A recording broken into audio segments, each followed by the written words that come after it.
Welcome to the Good, the Bad, the Weird podcast. I'm Nico. And I'm Chris. And today we have another special guest, our beloved Yakuza expert, Cal. Welcome. It's good to be back. I've been waiting for this ever since really when they announced the show, considering I know it was a thing we talked about, like, not even, a day or two after we recorded the episode, because I think they did a reveal for it, and I'm just excited to be here. I'm excited to talk about this show. It was a choice. It was a choice. Let's put it that way. It was, Yeah. But I'm curious on your guys' thoughts as fans of movies in general, and I know you have a lot of knowledge of Yakuza movies because you've watched a fair amount of them. And this is really the only Yakuza experience I have, just the games and these movies. And the show. Yeah, and this is actually kind of a rare thing because usually we wait 2 years for something to come out to really even do like a deep dive on it. Very true. So and that's why I wanted to have you on it, Cal, because it's one of those properties that's so beloved, and we haven't really seen anything like really touch it outside of like the stage play, which I know we've talked about doing at some point as well too. Mm-hmm. So, but to get into a little bit of the premise of this show and the actors and actresses, it's a series that's set between two different, a decade apart, 1995 and 2005, and it's about the rise of Kiryu as a child and also kind of about him in 2005, but it's more of a Yakuza drama, I guess. Yeah, the plot of this one is real rough from a Yakuza movie standpoint, or from a Yakuza TV show even standpoint, because it's kind of messy, and not in like fun way. No, I agree. It was a little hard to keep in. That's why I'm glad I took a lot of notes on this, and I'm glad I watched the first episode, at least the first two episodes, a couple times, because some of the choices they made I really didn't agree with, and I'm trying to figure out their mindset to why they thought that was a wise choice or why that was something that they thought they could do. But then again, having a perfect adaptation is kind of damn near impossible to do because you can't copy everything from a beloved adaptation or source material. It's very difficult, and even then, it's not gonna make everybody happy. So, yeah, and I think for me, from my little digging of what the cast and crew have done, I think that's a little bit of like the inexperience. Because like we said, this is based off the beloved Yakuza games. It's written by Sean Crouch, Yugo Nakamura, Kana Yamada, and Yoshiro Yoshida. It's directed by Masaharu Take and Kengo Takimoto. It stars Toyama Takeuchi as Kazuma Kiryu, Kento Kaku as Akira Nishikiyama, Hinano Nakayama as Miho Nishikiyama, Yumi Kawai as Yumi Sawamaru, Munetake Aoko as Goro Majima. And because there's a lot of names, I do quickly want to go through what some of them have done because they have done a little bit, but a lot of it is, I don't think it's made it over to the US for the most part. Crouch has worked on a couple TV shows, including The Exorcist, Lore, and The 100, which are all supposed to be pretty good TV shows. Nakamura hasn't written much. He's done an episode for a TV show called Sunny that's on Apple TV. And Yamada has done quite a few movies and shows, but most of his stuff isn't, I don't think, recognizable for the US. The only thing that I recognized is I didn't know this existed. There's a live action adaptation of Haircon or Harem Marriage, which was a manga I read a couple of years ago. And as for Yoshida, he's done quite a number of movies, but not much to really have like the stateside. It's a lot of teen dramas. It is a lot of teen dramas. Just for the most part, like all these actors that are in this, I don't think I've ever heard any of them or seen anything they've done. And I'm going to take a guess. A lot of the American audience who watch this probably felt the same way about it, considering like these are all just, they could be no-name actors to me at the end of the day. So yeah, there's a couple big names in there, but as for the directors, Take has done a few things that's on my radar, including 100 Yen Love. Takimoto has done TV and miniseries, including Common Teacher, which is another of the Common Rider series. Yeah. As for the stars, which I know, Cal, you and I talked a little bit in depth about when they were announcing people that we were worried about the casting of it, and primarily Takeuchi as Kiryu, just because he didn't have the quote-unquote look. And I can still confidently say, like, I think he did a okay job. He could have been better, but also it wasn't all him. I think some of the writing wasn't the strongest for him, and even then, like, it is just really hard to cast someone like Kiryu. Like Majima, I think you could do that relatively easily because he's like a wild card and you know what to expect out of him. Versus Kiryu's the silent, like he's truly almost like a silent protagonist in a way. He doesn't say a lot of words. He's just, I don't know. I think at least out of all the characters, I was most concerned about Kiryu because I had a very good idea of him in my head when I was playing him, and at the same time, finding somebody to capture that was just, it was too difficult. Like I don't think any of the actors they've casted as Kiryu, like from the other movie, was just did it for me. But they, I mean, I think they did okay. Not the best, but also could have been a lot worse. Well, and we were also a little worried, at least with Takeuchi, because the main thing he's been in, he has the athletic ability to do Kamen Rider. Mhm. Although I don't know if he did the stunts and whatnot, but he has that the ability to potentially do that. But he was also in TV miniseries adaptation of The Girl Who Leapt Through Time, as well as he was the voice of Hosala in The Deer King, which came out a couple years ago. As for Kaku, little unknown for most of the U.S. Maybe some weebs might recognize that they were in Princess Jellyfish, as well as the voice of Ranma in the 2011 Ranma One Half, as well as they're in another Netflix show called House of Ninjas. I was say, I think more in my circle than your boys' circle, because I definitely knew them, but like again, these are shows that like I love, so was a little surprised to see this as a choice for the Yakuza film, but like I kind of had some hopes. Yeah, and I mean that it goes for a lot of the cast too. Like Kawai was not in anything that I could find tied to the U.S. Nakayama is a bit of a newcomer, only having been in Netflix's Dear Sachan. Yeah, it was but okay. On the other hand, Aoki, who plays Goro Majima, Mm-hmm. heavily underutilized in this show, I'll say, too. God. Yeah, seriously. Such a crime. Oh, yeah. But he is Jun Nanami in Battle Royale 2. He's in Rurouni Kenshin Final Chapters Part 1, the final, Godzilla -1, as well as the Roundup No Way Out, which is supposed to be really good, and Ghost Cat Anzu. Yep. Yeah. Could have maybe been a little heavier there. Yeah, as well, also, side note, because this has become a running theme anytime we review a Japanese movie. He's in The Silence, which, as a side character, and at some point we're going to have to do, it's like, I think it's a Scorsese flick. I think at this point we've talked about everybody in The Silence, minus watching The Silence itself. Yeah. But also, I do want to mention the actor who plays Dojima. He is also in the American Godzilla as one of the fishermen that gets killed in the beginning. Oh, good. But more importantly, and this does tie back into Yakuza a little bit, he's an Agitator, Gozu, and Terraform Mars, all directed by Takashi Miike. Well, there it is. He really does get around. He makes a lot of films, like you said. Yeah. Also, Saki Takaoka, who portrayed Reina, also portrays Yumi. Right. And Mizuku in Miike's adaptation of the Yakuza franchise, or the first Yakuza game. And I'm going to stop there because there's like 3 other actors who are tied to Miike in this series. Of course there are. Of course there are. I'm so not surprised. I'm not surprised you also found that out too. Oh yeah, it's my rabbit hole of like who is Miike tied to. Yeah, your version of 7 Degrees of Bacon. Exactly.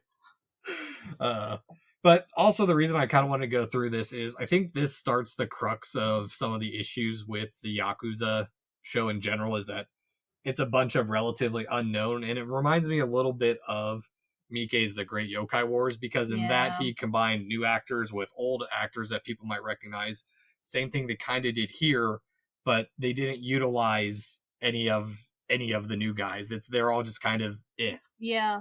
My complaint with it is like, and this is coming from someone who I'm a Yakuza fan, but not necessarily the video game specific. Like I enjoyed it, but like I'm not as hardcore fan as you guys are.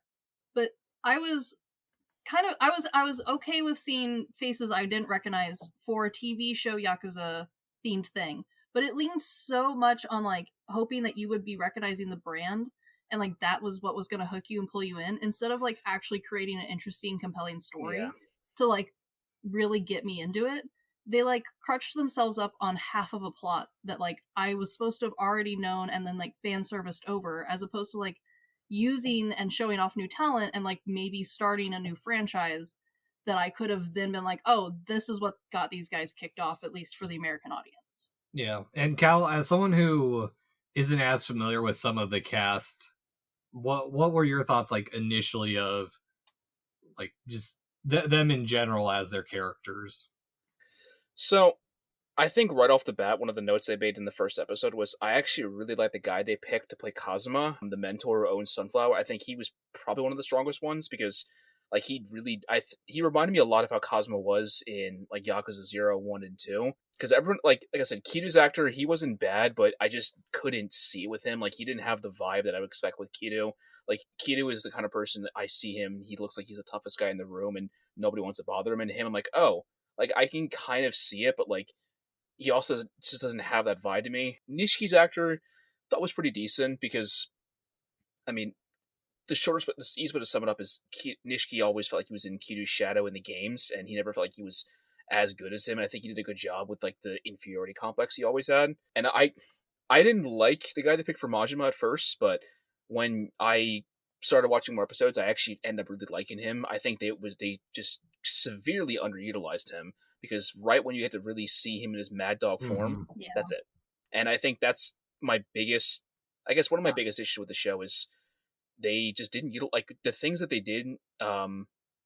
They leaned into the main characters obviously, but the side characters that were really more interesting, they just kind of left them for granted, like Majima, because I wanted to see more Majima. I want like you played the first Kiwami game, and you know how heavily involved he is with it, and how he's there in the beginning, and he's recurring antagonist, like he's there the entire game, and I felt like he was just in it for like what 10-20 minutes max, which disappointing, just disappointing because I like Majima. Yeah. He's one of my favorite characters in the whole game. Yeah, well, and I think that's the one thing that gets to me is not necessarily that the actors aren't good in their roles for what they have.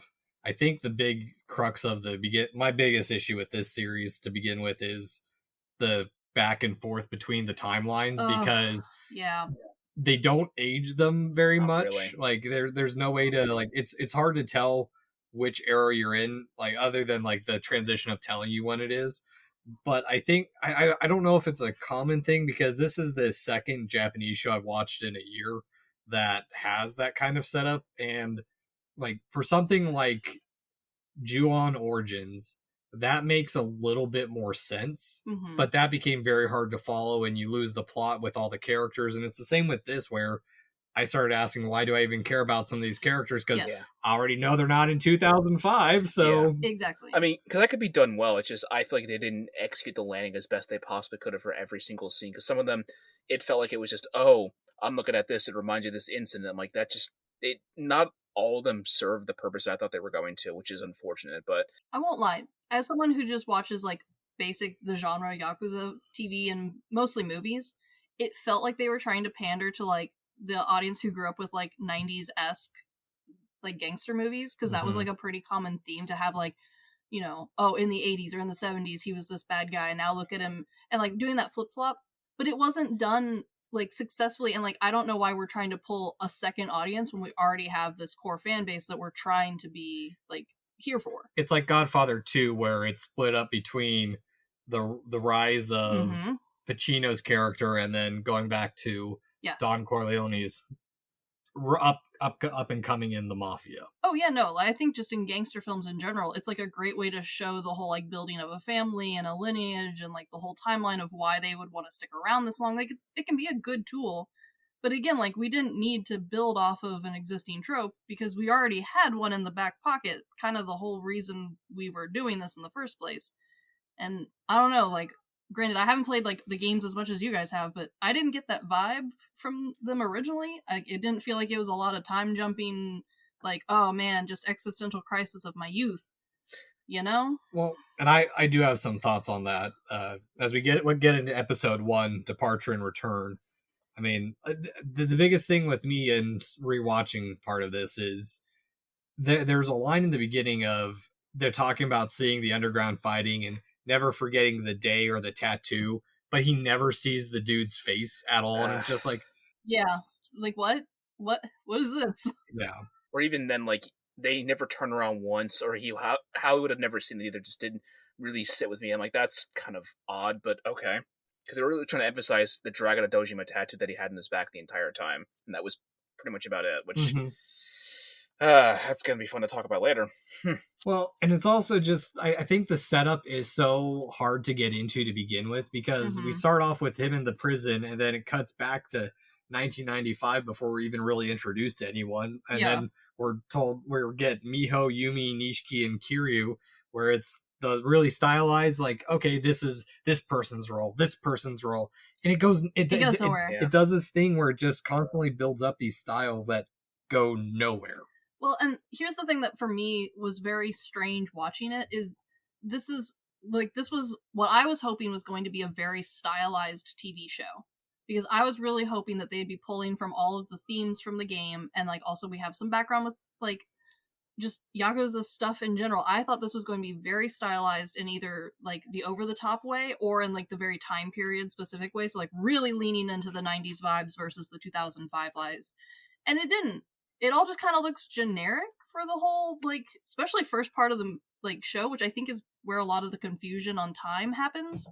Because if we're not going to age the people, at least age like the clothes and the surroundings a lot more. Like really lean into it. Yeah, and that makes me think of a point that Nicho made when I was streaming one day, and he mentioned like I had a point I kind of forgot where we were at, and I had to do a double take, or I had to rewind a couple times to see what time period we we're at because, like you said, it really didn't differentiate it much. Like they had the same appearance. They didn't try to like give them longer hair like you see in a lot of movies, or like even said, just change their outfits. They were both wearing the same fancy clothes they had the entire time. So.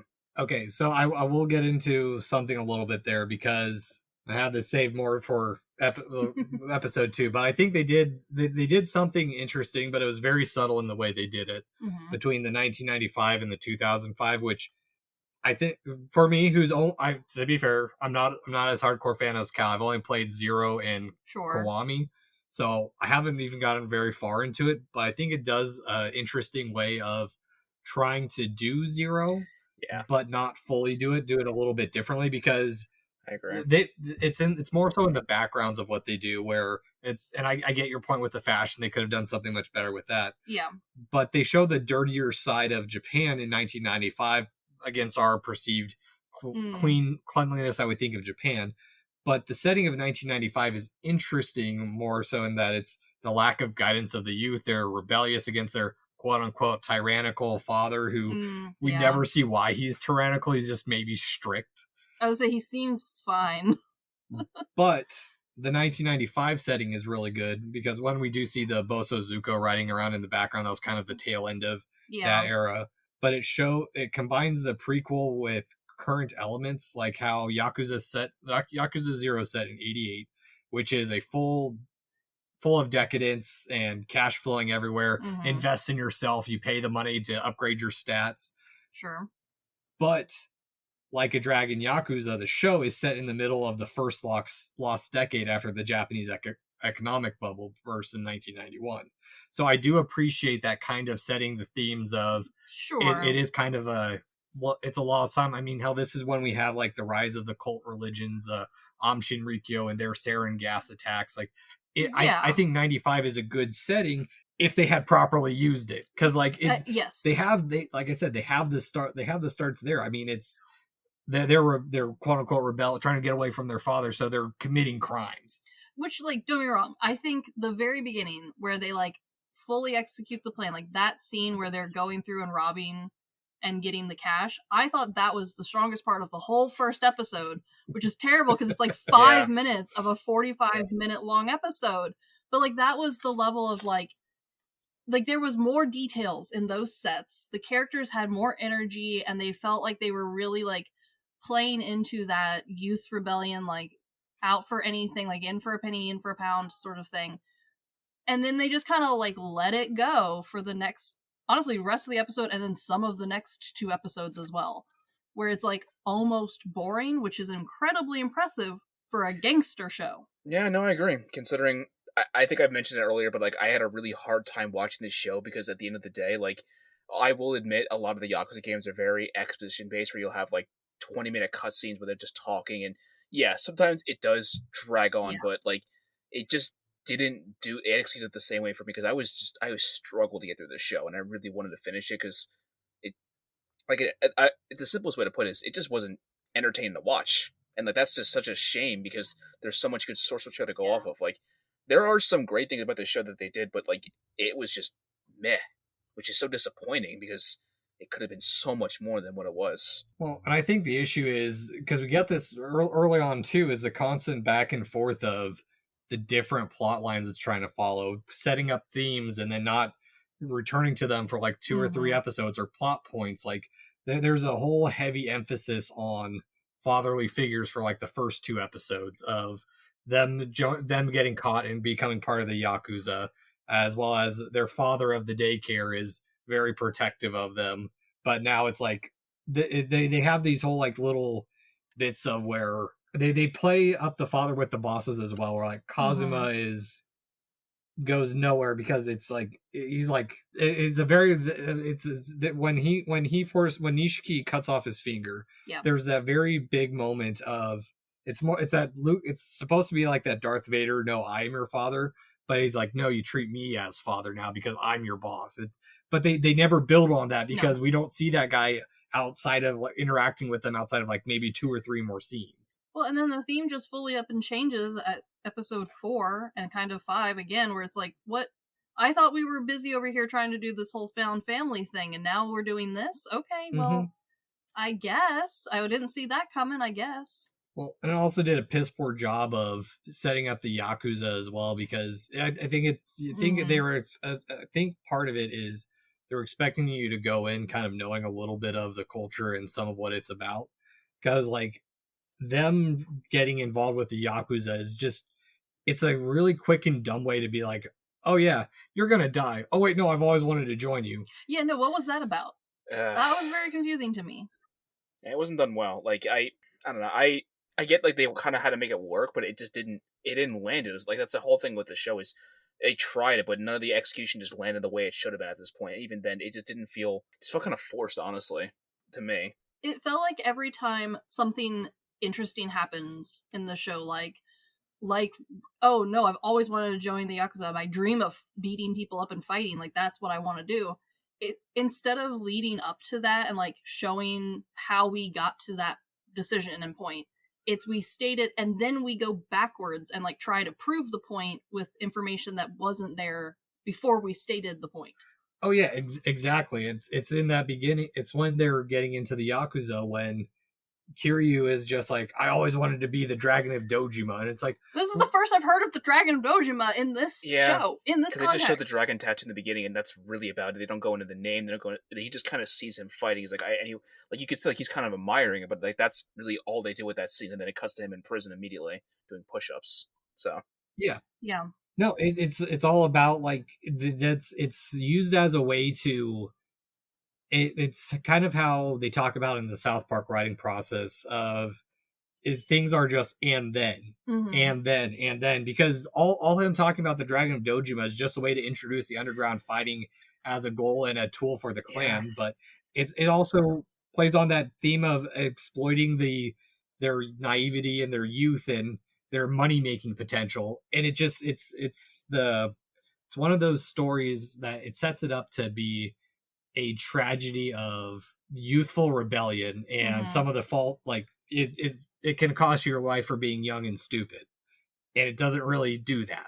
No, and I think the biggest like complaint I had was if you go into this, you have to wait so long for any cool action to happen. Yeah, that's a big issue I had with this. It feels torturous to try and get to what feels like the good part of the game.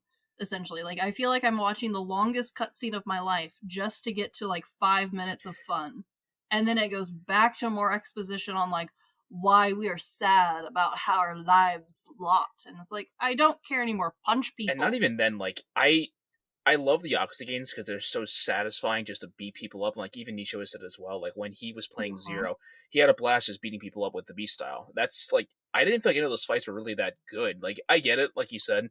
Maybe they were trying to save money and have them do their own stunts, or maybe they stun people just weren't as good. But it wasn't satisfying with any of these fights. Like the underground ring fights were, I mean, that's kind of what you expect. They're like an MMA fight, but like any of the fights outside of them, I just didn't care about, which is so disappointing to say about a Yakuza thing, or Yakuza adaptation. That's kind of the thing they're known about. They're known for the jokes, which nothing we can talk about later that I really hate they cut out. the action or Yeah. just the tragedy of it. Like there's tragic moments for these characters because some of them are just tragic characters who got put into shit situations, and that's just how they have to deal with what they're given. Or like in the games, frequently Kiryu does not want to be involved with the Yakuza. A lot of the games you'll notice in Kiwami, like he actively was trying to be not in the way. He was a civilian the most time, and like they just versus this, they were like, no, I always want to be part of this. I'm like, that's just I just have a problem when people want to adapt things from a source material and not really want to try to follow it. And like, no, we'll tell our own direction because this can be better. I'm like, is it though?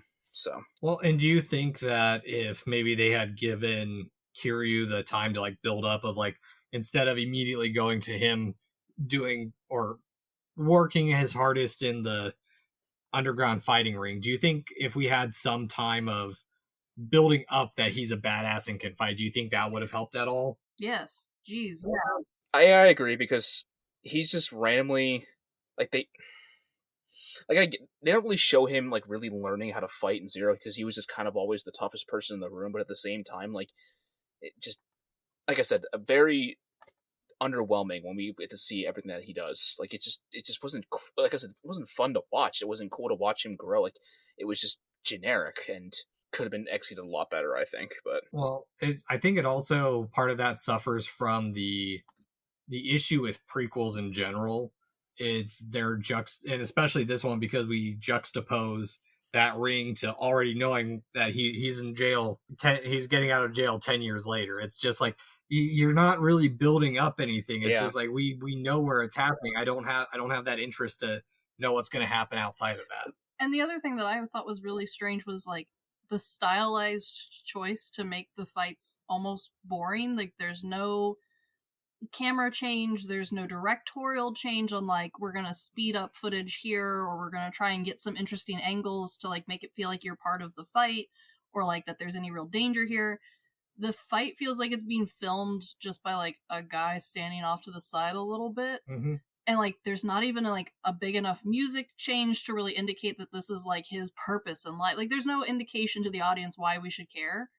And I do think that like sometimes the over stylization sure can go like too far, but at some point you have to have some change in pacing from a directorial and an editing standpoint to like have people be interested and like keep the pace going, because these are kind of long episodes for what's really kind of a dry plot. yeah, no, I agree. Because if they really like doubled down on the action, it would have made them seem so much more satisfying and rewarding. But really, you could have just skipped those scenes because they really didn't have much of like a difference with the plot. Because we all knew Keto was going to win these fights. Like it wasn't. That's kind of his whole character. He's the guy who wins every fight. We knew he was going to win. Like we knew for a fact he was going to have a struggle, but like still, he wasn't going to have any issue with these fights. That's why like even just some tension would have gone a long way. But like you mentioned, we already knew how it was going to end to begin with because he already shows how he's in prison by the end of it anyway. So it kind of like it already told us the ending without having to tell or it told us we already knew the ending before we even got to there as it is, which sometimes it can work, but this just it didn't work. Yeah, and I honestly I would have been fine with a prequel series of just them raising up in Morning Glory Orphanage and just showing their exploits of being a dumb youth, and then show us the consequences in the next season. I would have loved that actually. Yeah, no, that would have been cool. Yeah, no, exactly. It just lacks that focus of let's instead of like we try and bounce back and forth to keep the mystery going, but even then, like once we do get to 2005 and the story starts progressing in what's supposed to be a more interesting way, is if the consequences don't feel there because they really don't. Like even when we're introduced to Date and everyone is like it's just like, oh yeah, you can be arrested just for being a Yakuza to like try and deter him from going back to it. And he's like, I don't ever plan to go back. It's like, what are we doing here? Like, is the only reason he's even bringing back or he gets drawn back in is because they send guys to beat him up at the end and like, oh, by the way, this person you knew that we talked about for like 2 seconds, they're in danger.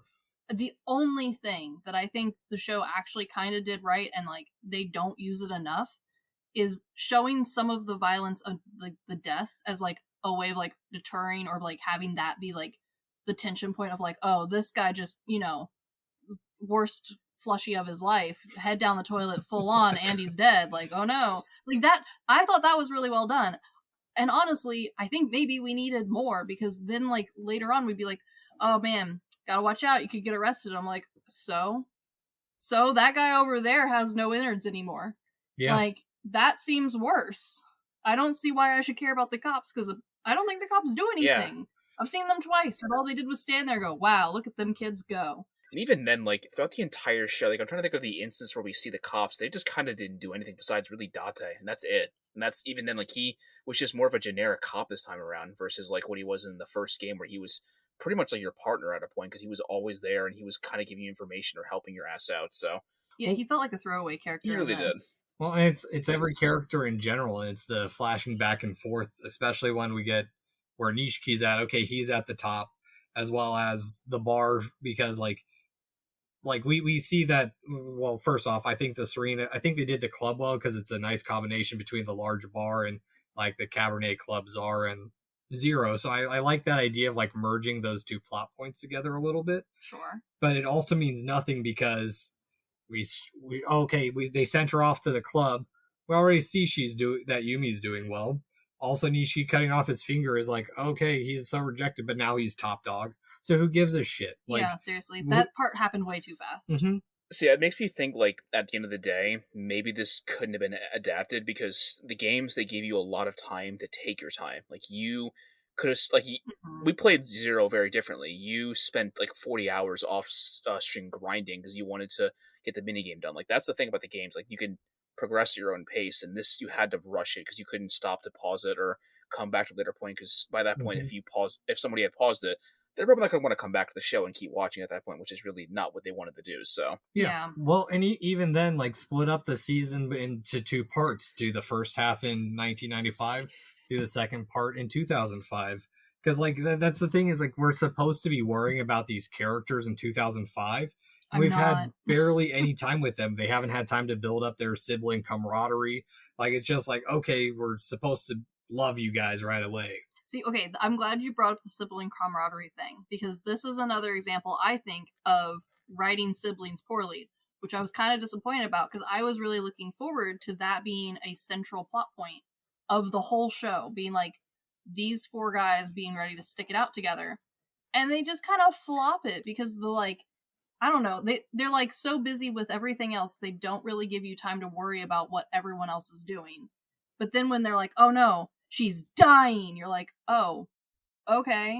Yeah. That's sad, I guess. Yeah, because it just kind of happens, because she just, I mean, I'm glad that, so in the game, you don't really see much of Nishi's sister, she just kind of makes off-screen appearance, but they'll mention her, but so I like that they actually try to flesh her character out, but even then, it just kind of randomly happens, and like, I just didn't feel anything from it, really, to be honest. Like, I felt bad, but, like, it didn't have the same emotional weight, like, as in the game, where you really feel bad for Nishiki, and you could start seeing the pieces all line up. Like, I saw what they're doing with Nishiki, because they were trying to set up his downfall from the beginning, and how he basically turned into a monster, but I just didn't feel very bad for him. Like, it just like you've mentioned really early on, Chris, is they wanted people to come into this with a lot of knowledge of how the games were like, and see, like, maybe their characters on screen, but, like, even as someone who absolutely loves the first game and has played it at least twice, like, it did not land for me at all. Like, it just, I'm not going to sit here and say that they did a perfect job in Kiwami with Nishiki's downfall, because sometimes, like, it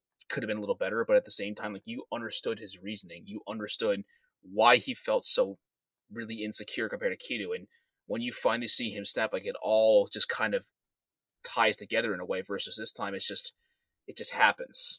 And the thing that really bothered me is we've already deviated. We're not even to the second episode yet, and we've already deviated so hard from being a recognizable, like, adaptation of the game.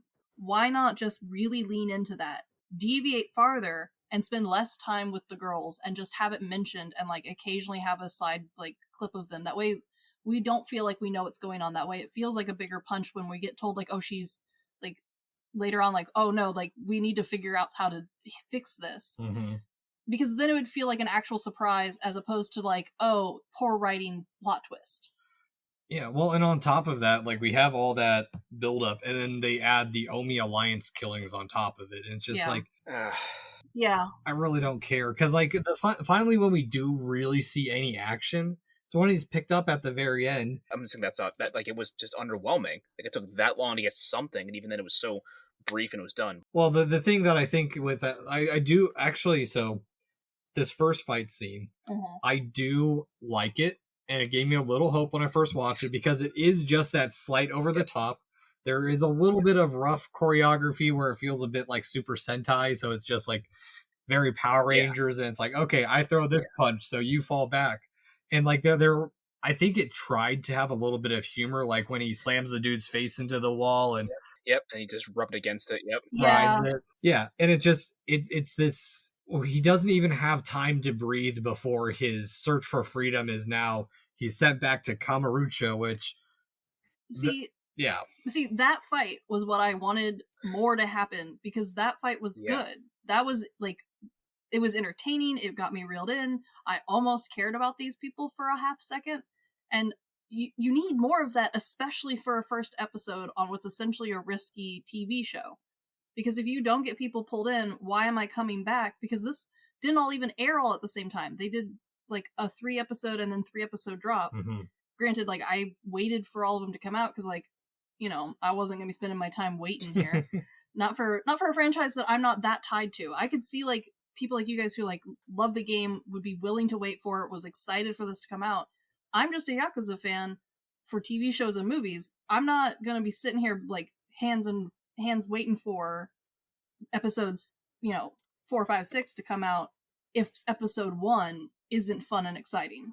Plus, I'm pretty sure we both actually didn't even watch it when it came out, because I think I saw the first episode the day it aired, and once I saw it, I'm like, this is not going to be a great adaptation. But we talked about, and I actually think I put the series down because I think when I found my Prime Video after that, I saw like, I think I was about 20-ish minutes in the second episode, and like I just gave up. Like, I was pretty content with just stopping from there. And I think you said you end up binging it all once it all came out, right? I think I passed it over as like, I think I did an episode a day for a little bit, and I mean, I think I finished it in like 2 or 3 weeks because I had extra time. But yeah, I mean, for me, it was just like I just want to rip the Band-Aid off and call it good. Well, and like, especially for stuff being like, this was a Prime host, and like, if you have a franchise that you think you're going to reel people in with, it needs to be good enough to get people excited by the first 5 to like 15 minutes, because if people aren't watching it, it's gonna die. We know that. Yeah, and I mean, the big selling point is that it is based off the Yakuza games, which have grown in popularity. Yeah. But if this wasn't tied to a game, this would have been a horrible intro to just the show in general, in my opinion. It would have been a bad intro to Yakuza TV in general, I would argue, because it's not even really touching on like the parts that make it a Yakuza thing if you remove the game aspect. And I think a lot of people ended up watching this without the game knowledge because honestly, Prime didn't advertise this well.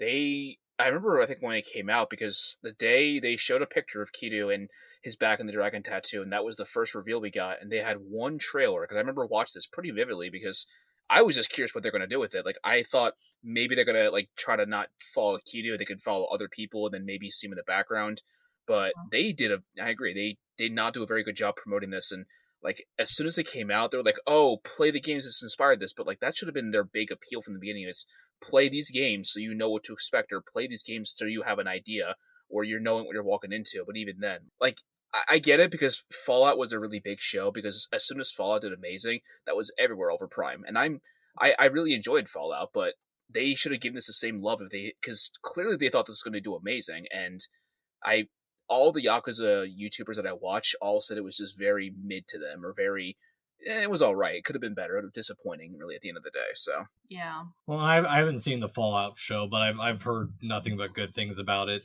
And I wonder if it's just because I don't know the whole marketing behind Amazon and like how much they actually finance some of this stuff, but I think part of it is just 2 different teams working on it. Because I think you brought up at one point, Cal, when we were talking about this, that none of the cast had seen the games or played the games. Nope.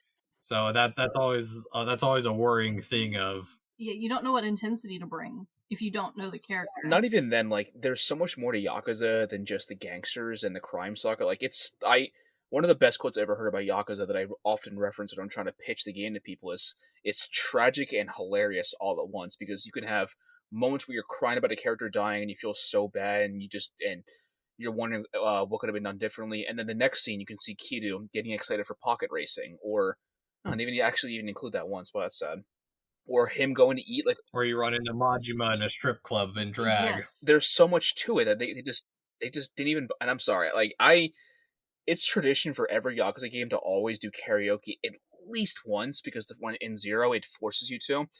And I'm just disappointed they didn't do any of the side activities. They didn't try to go into it at all. They just focused entirely on making it a serious crime drama, which it just, like, we've seen those so many times. It's nothing new. Well, And it wasn't even like a well done crime drama, because the crime was not existent.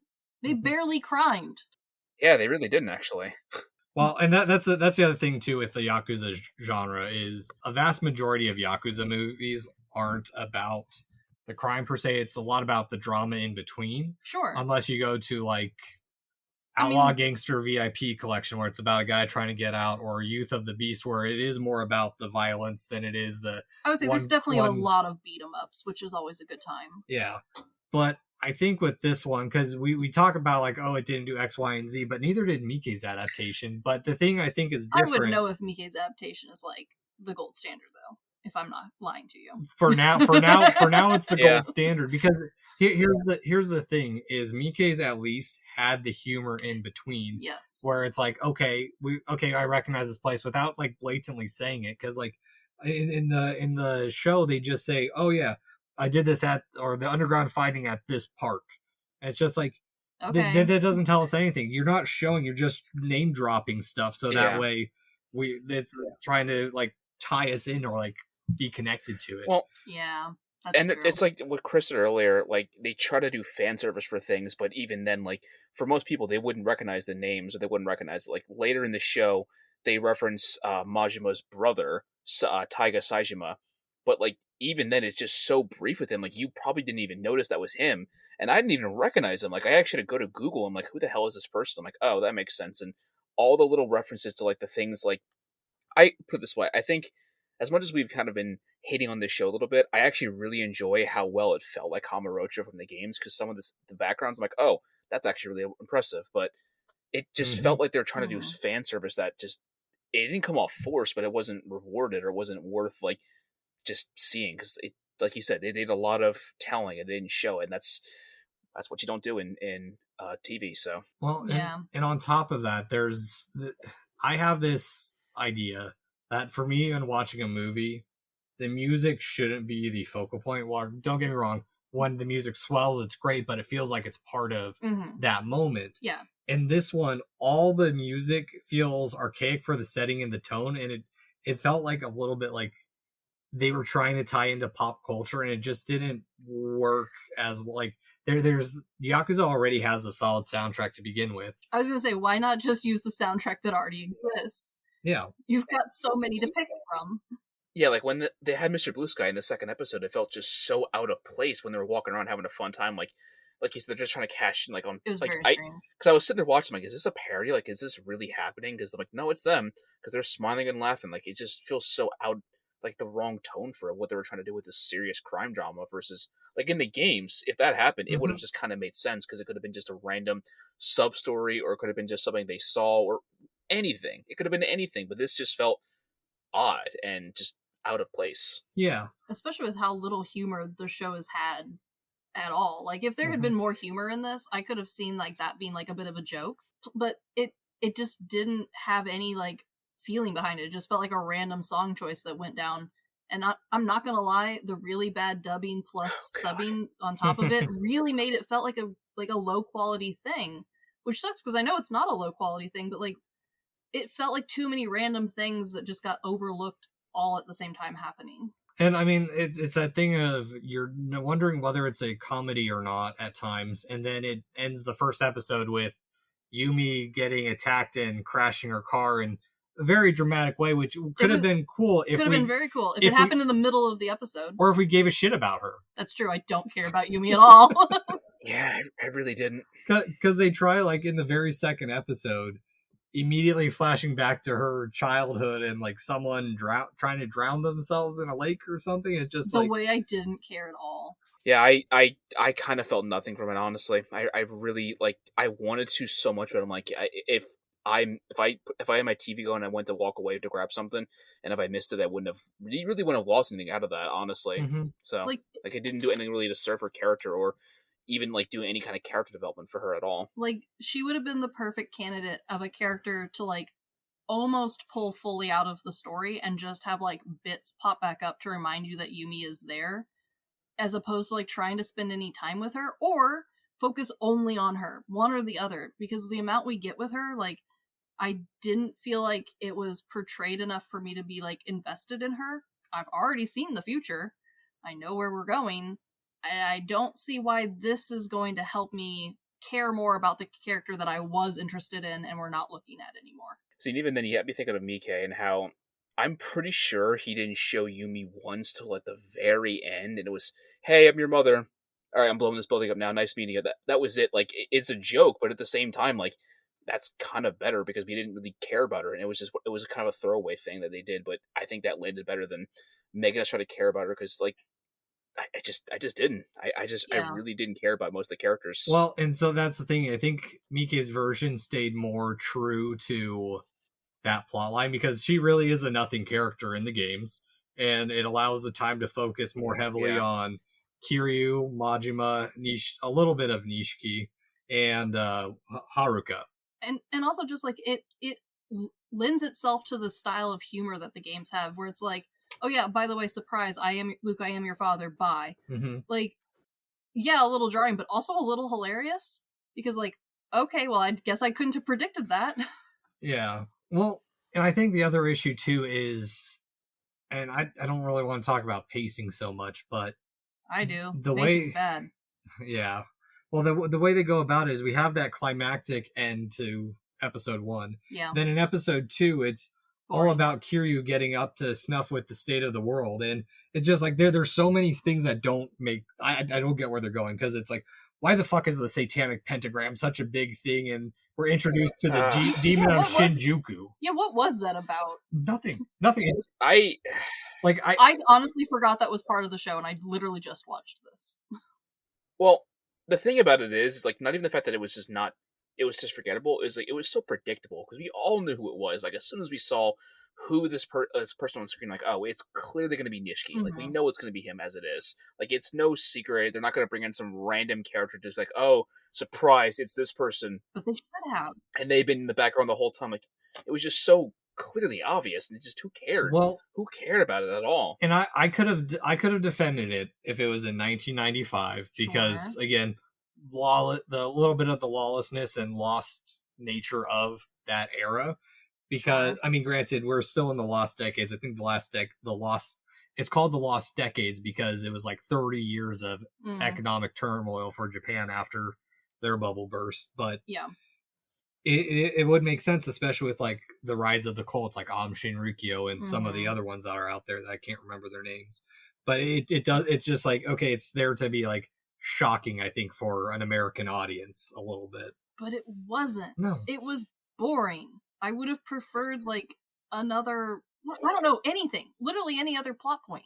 Like, I kind of forgot that was even a thing until, like, late, I think in the finale when you see him again. I'm like, oh, yeah, right. And then, I mean, we know who this is going to be. Mm-hmm. Like, it wasn't any kind of mystery. It was one of those solid, and it's just, I don't know, I think they could have just cut it out completely. It wouldn't have changed anything for the plot at all. Exactly. If you're going to deviate from the game's story, deviate hard. Make it your own and unique, and, like, do that mindfuck of... Yeah, commit to that. You're expecting, it's going to be Nishiki's the demon at the end, and then it's someone completely different. It's that would have been so much more interesting. Because not only like does the show go ahead and just tell you everything, like there's no suspense for anything, because like almost immediately because they don't bother to hide it, but also like, why deviate from the game if you're not even going to deviate from the game? Yeah, like either commit to going in your own direction, which honestly would have been a much better execution, or just follow the games better. Don't just try to do this halfway thing where you kind of want to do it, but you kind of don't, and you keep flip-flopping back and forth to what you want to go with, and it just, like you mentioned, it just seems all over the place, and it was probably why I had a hard time following it as well, because it was all over the place at times. Yeah, well, and I think part of it is because the writing is very loose. There's a lot of what I'll call throwaway lines because it feels like they're supposed to be important, because like they bring up like, okay, Nishiki's going to take Kiryu under his wing, but Kiryu coming back is it's good. Him stepping in is going to prevent a Yakuza war. Like, But when did that happen? Yeah, tell me more about that. Exactly. It's supposed to prove that Kiryu has some importance, and it's like, but you go nowhere with that because he has no say with either of the gangs. Like, he just is kind of doing his own side quest, which I if they made a show just about Kiryu's side quests, that would be more interesting than this shit. Well, and then you mentioned that there's like these throwaway lines, and like the throwaway line vastly differently changes depending on if you are listening or reading or if you're watching in Japanese. And like we are in the future, and this was made recently. This should not be a problem we are currently having, where like if I'm watching it, the meaning should not drastically change from one of those three things. We should at least be consistent. Like, it was almost a different show reading it as opposed to listening to it. Yeah. I don't know. It's just the writing, it just doesn't work because I mean, on top of that, we're introduced to just like random characters, like Aiko's introduced. I don't care. I don't think she was part. Is she part of the games? Because I couldn't remember her at all. What's the name again? Aiko. She's like their runaway friend who steals from them and ends up working at the bar with them. I don't remember her. Like, I think that was another issue I had, was they were creating these original characters that really didn't do anything for the plot at all. And like, I don't really, if she was in the game, it was so insignificant that I can't even remember, but it just didn't do enough to make me care about her or do much different to the plot. Like, again, could have completely cut her out, wouldn't have changed the thing. Yeah, seriously. Yeah. Well, and I think that's a lot of it too, is there's stuff that doesn't work in building up anything again, because like this episode is supposed to build up the hopes and dreams of our main four characters, but we've seen them in the present, so it doesn't matter. And then on top of that, they're trying to like project the Millennium Tower as this big element, and it's only really they barely show it. Yeah, well, it's really only in like a couple scenes too, and like it's barely a driving force of 1995 or 2005. I will say though, they did almost get close to the humor with the like "give me your money" speech, where he's sitting like they've got the one guy in the background like clicking the lights on and off. That was so close to being humorous, but it's like not enough in there to like actually be funny. But it was so close. They were so close with that. They could have just continued with that sort of humor for the rest of this episode, and I would have forgiven the first one. But instead, it was in there for a half a second, and honestly, it kind of felt like maybe they just forgot to edit him out. And I kind of forgot that even happened to begin with, honestly. But like that just shows how insignificant it was and what they could have done with like what really could have been. So yeah, and I mean, like they try and bring in other enemies. Like they try and do this kind of anti-American thing with bringing in the American investor for some reason, which it felt so pandery to specifically Prime. Like it felt like, oh look, we're doing a collab. We're for the Americans. Ha ha, you're in here too. It's like, I don't want to be here.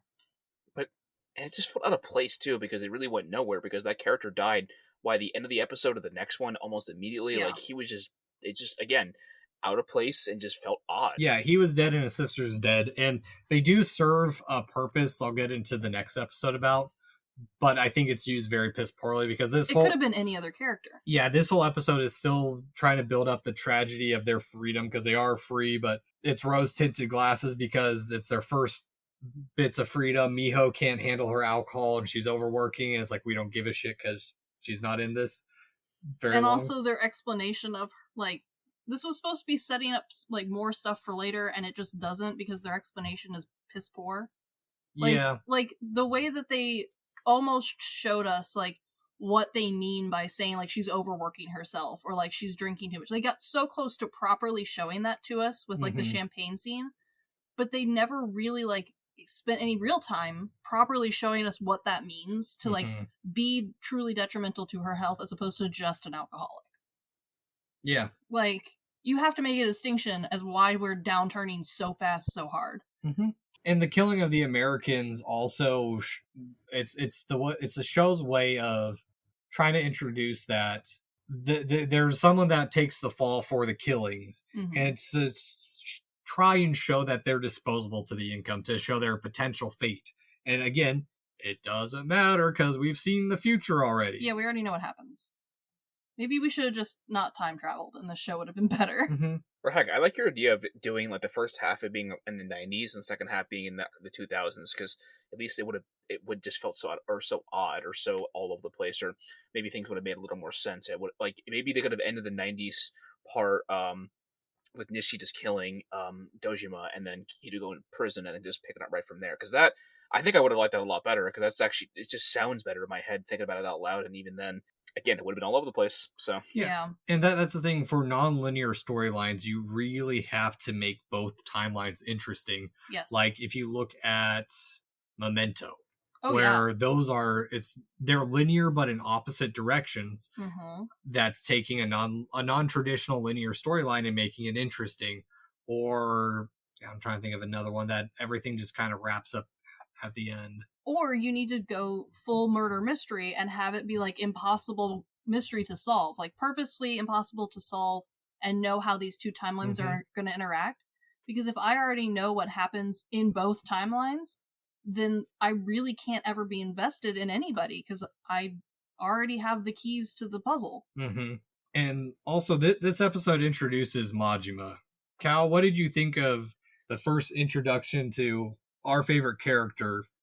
Yeah. Kind of in the whole theme of the entire time, it's just disappointing because, like I said, I really didn't feel like he was Majima until when you see him at the end. Mm-hmm. That's the only time I'm like, this is the Majima that I imagine. Like, yeah, like he had his kind of crazy elements, but like again, he could have just been some generic crazy guy, because he like.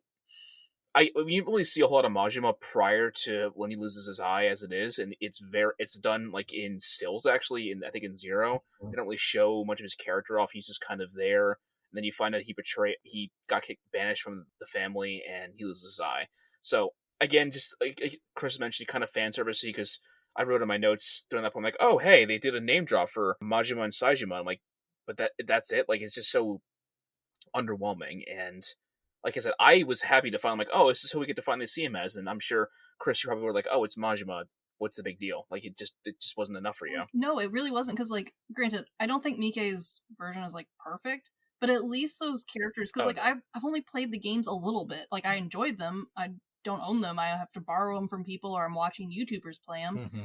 And so, like, at least in his version, like, they were good enough representations of the characters that even I could point them out and be like, oh, that's the one guy from this spot or that spot in the game. And in this version, I felt really pressed to be like, ooh, was I supposed to know who that was?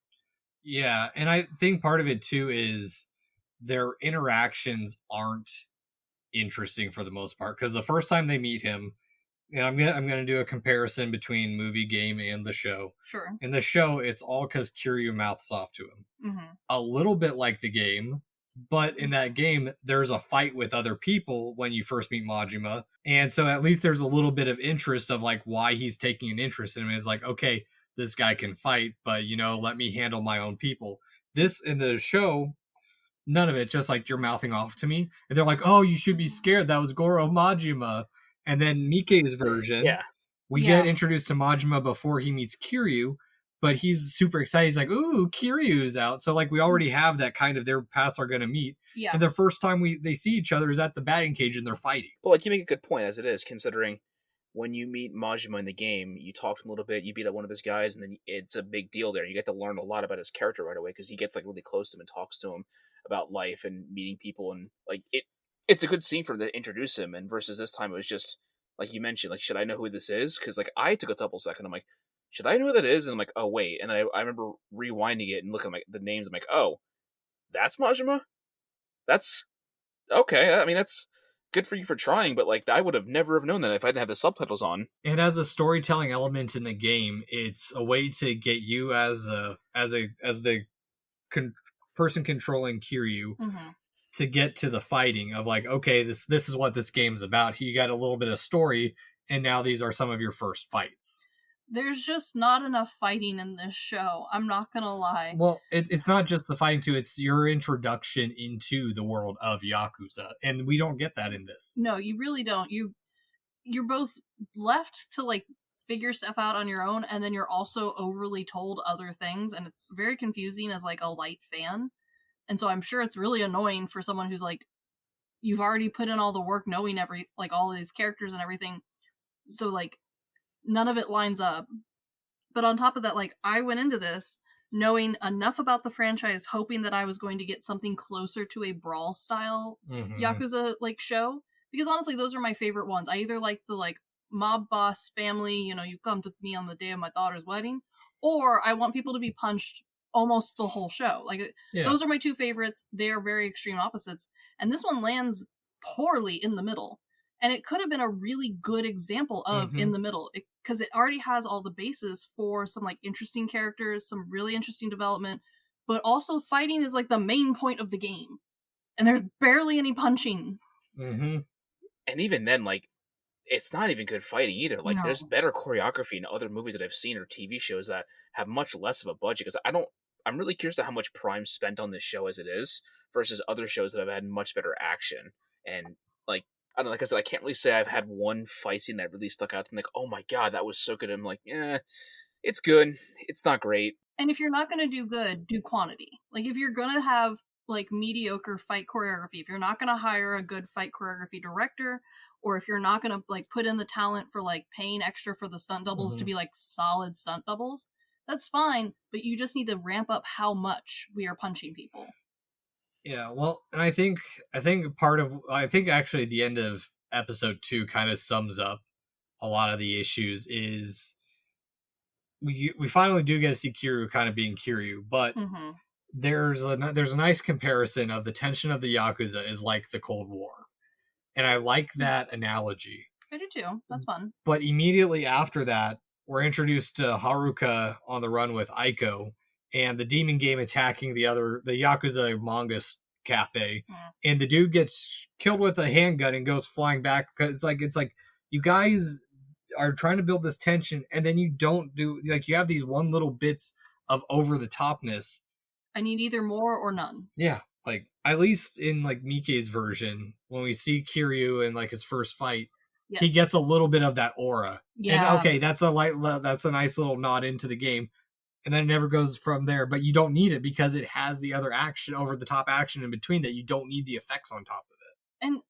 And I hate to say, but like, it needs to be slightly cornier because like there's just not enough. Like, if you're not gonna like actively pursue the humor in the fighting, then it needs to be just a hair cornier for me to like find my own humor in it in some way. Yeah. And this one tried to be so serious like 90% of the time.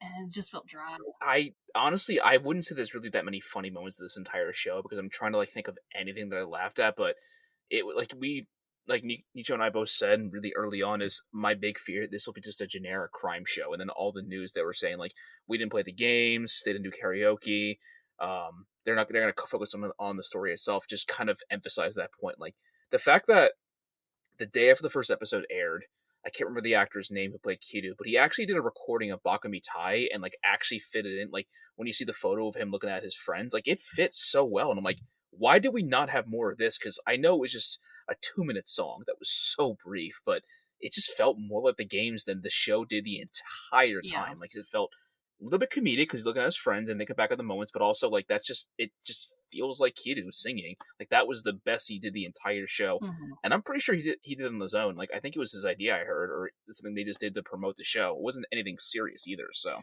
yeah. Well, my favorite thing from the promotion, and I didn't watch too much of it because occasionally it'd pop up, but he botched the closing ceremony or opening ceremony of the show of putting the eyes on the dragon that they had in the background. He did the first eye, but then he couldn't figure out where the second eye was, so he's like hovering for a minute, and then he puts it in the wrong spot where it's a bump of like the dragon's nose, and it's supposed to be like the next dot over.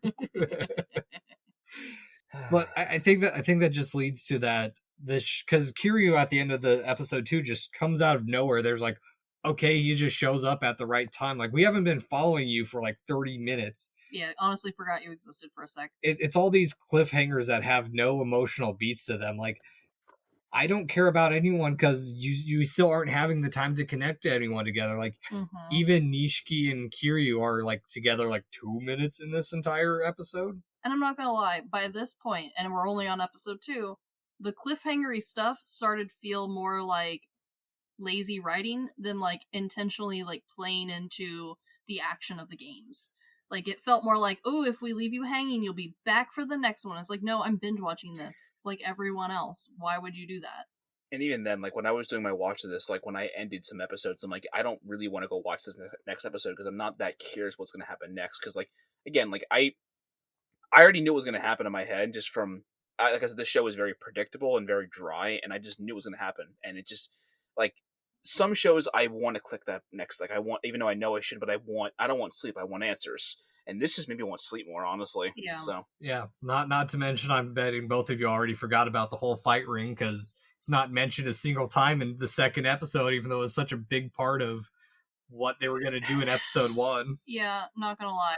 I completely forget. like it just like it that's the only real fighting we got in this show, and like I wanted to see more brawls in the street. I wanted to see like why Kiryu is people are afraid of him. Like Yes. nobody was afraid of him. People all try to fight him. No, but people got in his face. Like Kiryu's main thing, like I love in the games, is like he will not want to start a fight unless you threaten his family or him. But even then, if you threaten him, he might just try to give you the benefit of the doubt. That's just who he is. But everyone wanted to fight him. Everyone wanted to fight him. Nobody was afraid of him. Like if this is truly the Dragon of Dojima, people should be fucking terrified of this guy. They don't want to see him. They don't want to be come across him.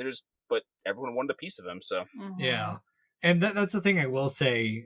There are some developments that I think the show did start improving a little bit as it came across, because like episode 1 and 2, shit for introductions. Yeah. Episode 3, I think, is when it finally got a little bit more interesting, because like he saves Haruka, brings them up to Yumi's loft, which I think they did a good job with the loft, showing that hey, that's the rags to riches. I think that started having some good impact of like, okay, the future is really good for them. But I think this is the part where they got Kiryu's stick up the ass demeanor just right for like him returning Haruka and like just trying to figure out, okay, well, who is this girl? How's she tied to all this? Where he's just like kind of silent, not saying a whole lot. And I think the third episode is where they got that right and continued it, at least in the 2005 part, because in the 1995 part, he's acting like a wild kid and he's never been that. He's always had a stick up his ass. Yeah, you got a point. like even like when you meet him in Zero, when he's only about 20 years old, he always was a very serious person, never like making jokes, and it just felt so out of place, out of character, just felt wrong for him for how they're trying to portray him in 2005 as being this serious guy, but it just felt odd that they would do it that way. But yeah, well, and there's other parts of this episode that I feel that they did some of the referencing right. The seedy telephone booths, I think they did a good job with that.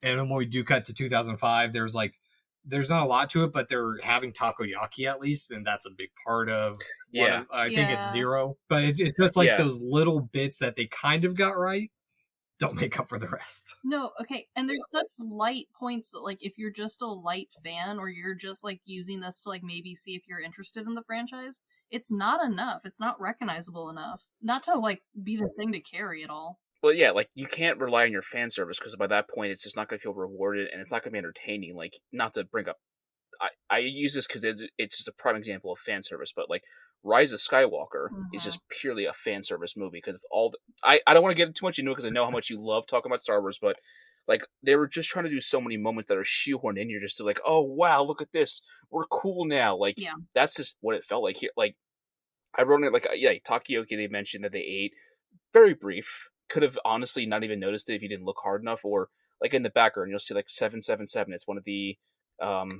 it's something you can, I don't remember what it was. I think it's a casino you can go to. Like they have little things that you'll like fans like us will notice, but again, that's not enough to make up for it. You need to have actually good story and maybe just some little light references, or even then, don't do any references. Just make a good story first. Well, and see that's the thing of like where they got it right is like that's how piss poor the rest of the show is that's the interesting part is like, oh, the takoyaki from this 777. Oh, the seedy hotel telephone booths.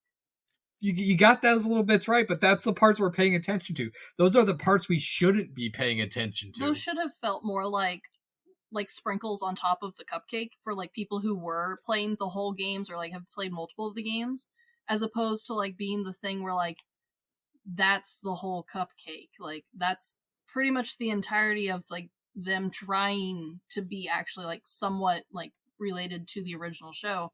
That's not enough. I need like more from the actual characters. I need more from the Mhm. actual like story plot, as opposed to just like, oh yeah, remember that one time we went to that one seedy place? Like, yeah, I guess.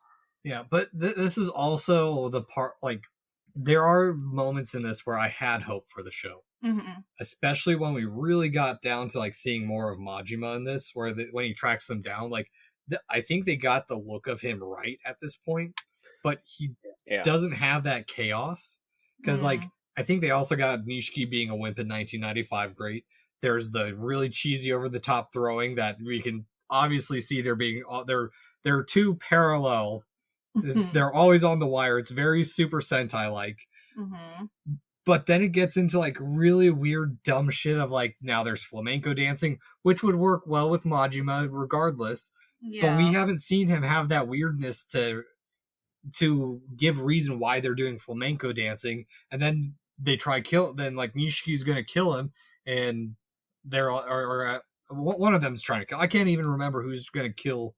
It's Kiryu's gonna kill Majima, and Nishiki's like, we don't kill people. It's like, where the fuck did this line come from? Yes, you do kill people. You were in the Yakuza. Yeah, I remember that. Not even then, like, it just felt so out of place because not a single mention of this is our code of conduct. That's because, like, it makes sense because I think in the first game, like, Cosmo briefly mentions that to them, and it's been, which is funny because apparently, for what I've been told and from what I would have seen on the Reddit, Yakuza Reddit, it's actually a mistranslation because in the Japanese subtitle, apparently he says he doesn't, like, it's something like he doesn't actually kill people unless he has like no other choice, but it was mistranslated, so that's always been the joke. And even then, like, that didn't come up once. Cosmo never said anything to them. It wasn't like their minds. It wasn't like a no, we have to be better. Like, I mean, they're criminals. They're not going to be like concerned about their morality by that point. It wouldn't make any sense for them. So it just seems so freaking random to do out of the blue. And even then, it could have been better, but it wasn't landed well. And by the time this is episode 3, though,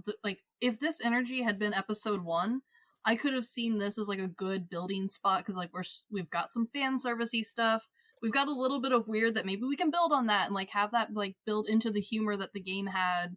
Maybe like have like some of these questions start to like round themselves out later. But instead, like we're episode 3, we're halfway through, and we're just now starting to get into our stride of characters and plot. Like, come on. Well, and I think you brought up something interesting, Cal, is like in the first 2 games, Kazuma has a bigger role in it as really a guardian figure, especially in Kiwami.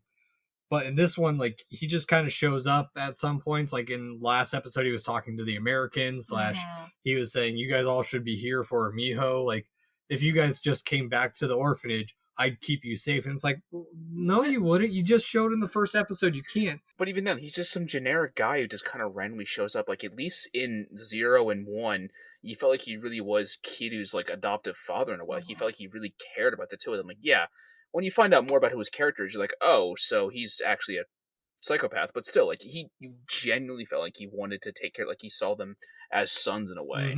But here he's just barely like in you there. said, just like I said, even that's why, like, it's such a shame because I thought he was actually kind of well cast for the character for what they wrote with him, but they didn't give him enough to work with to make him more like to care about him. That's just really, I didn't give a shit about him. Again, they cast a relatively well-known person and didn't do anything with them. Same with Majima, because like going back, like Majima losing his eye is brutal in this one. Yeah. And it's like, unfortunately, it's the most brutal part of this entire show is him losing his eye. Which is disappointing because, like, again, I was kind of here for the whole, like, you know, fighting, death, Yakuza stuff, but alas, this is kind of it. Like, the most brutal moments in the entire show were when they were losing their pinkies, and that moment, because, like, we all knew, because as soon as it said, don't fire your gun, like, we all knew, at least we know we were going with that with Majima, but even, and that was when he stabbed him in the eye, like, that hurt to watch, but that's, like, the darkest moment of the entire show. Like, there should have been, like, I think of the raw combat of the game itself and how they don't really show a lot of blood. It's just a lot of bones breaking, a lot of people getting slammed in the ground or face first in the concrete. Like, that's the brutality that I love about the Yakuza show, or the Yakuza games, because that's why I want to play them. Like, I want to see the heat actions. I want to see these great fights. I want to see, like, these over-the-top things that don't make any sense. I want to see someone get beat up by, I don't know, a BDSM stick like you do in the second game, or seeing someone get beat up by a trash can or a bicycle, because that's just the memes of Kiryu. Like, everyone talks about that, and it's just when that's the only real moment where you actually feel like they did kind of got it right, that's just disappointing because, like, I think they did a good job with that. Actually, I think they did a good job with him losing his eye and how he just turns into the Mad Dog from what. Mm-hmm. Then again, they also didn't show his story like from zero, but still. Yeah, and I mean, if you're doing a prequel series and you have to combine everything, that's the best way to do it. Is like do it a little differently from the show, so that way you still hit the same beats. It's just done in an interesting way because we also have like little builds up of Nishki's impatience, and then like they do this other thing of they try doing these like little mini builds of like the florist in this episode, and like if he ends up becoming a nothing character because like okay he's a little quirky, we see him in a cowboy hat and zebra shirt in the bar. I was hoping that he'd be a little more promising with that outfit, and then I was so disappointed. Yeah, because like he's only there to serve as an anchor point between 1995 and 2005 when we see him again in the bars now a little bit more decked out, more techy, because now he's got his wall of like televisions. I do appreciate they didn't have like the super high tech television wall like in Kiwami, but he also only serves as a purpose of being okay. Here's a nod to this character, and now it's just bringing back the Dragon of Dojima in the fighting ring because we're halfway through this shit and we forgot about it for 2 episodes. Yeah, seriously. And like the floor is such an important part of Kiwami and the rest of the games. The fact that he was just kind of reduced to a generic background character just was again disappointing because like they mentioned really early on in the Kiwami how he has all this information because he knows all the homeless people in the entire city and he uses that to his advantage. Like that's actually kind of a cool thing they did in the games. He's just some generic dude who got lucky, got some information, and that's became his thing where they gave him like it's a big thing I have with a lot of modern things with like we need to tell everything and explain every little detail. Like I didn't really need to know why he's called the florist. That could just be his name and that's it. I don't need to know everything about his character, but like, you know what? I'm gonna call you looks at a flower, the florist. I'm like, why? Like why do we need to have this? What purpose did this serve? Because it didn't really make it like when they reference the florist in Kiwami, he's a guy who has knowledge to everything. Everything, for lack of a better term, made more sense. This was just, again, a little bit of fan service, a little bit of we don't know what we're doing with this, but we need to make this work, so let's just throw it in and see what works. Well, yeah. I wonder if it's part of the American influence in trying to market it to the U.S. because Clive Barker brought up in his commentary on Hellraiser is that him being a British man working on an American movie was a little difficult because in America, producers like to see all the I's all the I's dotted and the T's crossed. They want an explanation for everything. Whereas a lot of other movies leave a lot up to interpretation or you're trying to figure it out after, or they just don't explain anything, like specifically the Hellraiser movies. And those are some of our favorite ones because you can talk about like, well, what does this mean? Why is this? In this one, they don't leave anything to imagination. It's just like, okay, here all spoon fed to you. Exactly. Yeah. And I do think it's like definitely the collaboration with Prime because like you can see where it was like deliberately like squished into the plot to like, oh, we need a quick scene or a quick line to like explain this thing or that thing, and it starts to get really bad. I think for the last 2 episodes because they have to like wrap everything up. And, like, if they didn't trust their audience to kind of piece it together as they were watching it, because, like, again, we don't need to be told every single detail. You could just kind of piece it together on your own and figure it out as you go on. Or, I mean, heck, that would be a good way to get, like, people into the games. Like, hey, this kind of leaves a little more to be desired. Why don't I just go play the games and see where they got this from? Like, that could have been a great segue because, like, put it this way. My big takeaway from this show was it did not make me want to go play the games. Like, I'll play it on my own time when I want to. Versus Fallout, like, I played New Vegas immediately. I played 4 almost, like, the next day I got home because I was away for the weekend. Like, I was thoroughly impressed, but this just really did not make me want to go back and play 1 again. Like, it might be a little more time, honestly, because there's so much wrong with the show. Well, and I think it's also the lack of, again, it goes back to the lack of focus because we talk about when you have to adapt from one medium to the next, there's always some type of loss in adapting from like from manga to anime. Manga is usually more heavily detailed, whereas anime is a little bit dumbed down in the art style. But It You have allows more for you're faster. you have the ability to actually make the action scenes not a single still frame. And then the same thing with video games to live action is, well, what parts do you keep, what parts do you cut? And this one really just tried throwing everything at it. We don't focus on a single person because in episode 4, now we finally get introduced to the car heist and why the demon clan is after them. And now we're told the missing money, which is a big part of the game, but we've got 3 episodes left. We're at the halfway mark, and now we're finally being told of this demon clan that we only had a bit of them at the end of episode 2. Yeah, I'm not gonna lie. I feel like I could have started at episode 3, and I would not have missed much. Mm-mm. And like for a 6 episode show, that's not good. It's not like me being like, oh, for Rama 1/2 that has 1 billion episodes, just start at season 2.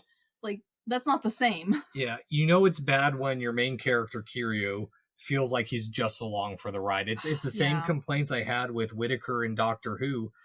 They didn't feel like they had a purpose. They were just along for the ride of whatever adventure was thrown at their way. And even then, Kiryu's not very active at all in this entire show.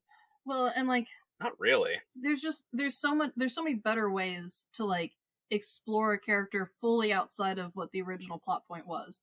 Like, we could have just done one character and like almost fully separated them and had them do something completely different, and I still would have been more invested than I am for this. The one thing I will say, at least with episode 4, we do at least get into some of the fighting a little bit. Finally, we're almost finished with this show, and I finally get my action.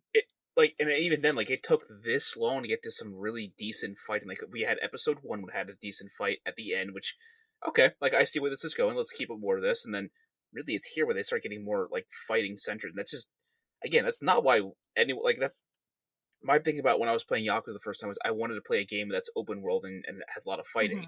And this just really didn't have much fighting, and the fighting was just not, like, if they were going to do only a few fights, they had to make it count, and they never made it count once. Like, I think of, I compare a lot of like action to how John Wick is, and how all the punches, they feel like they hurt a lot, or all the action feels good and rewarded, and it's satisfying. It's not like trying to be flashy for no reason. It's just trying to be realistic, where you're gonna punch someone in the face and it's gonna hurt, and they're gonna go down on the ground like that.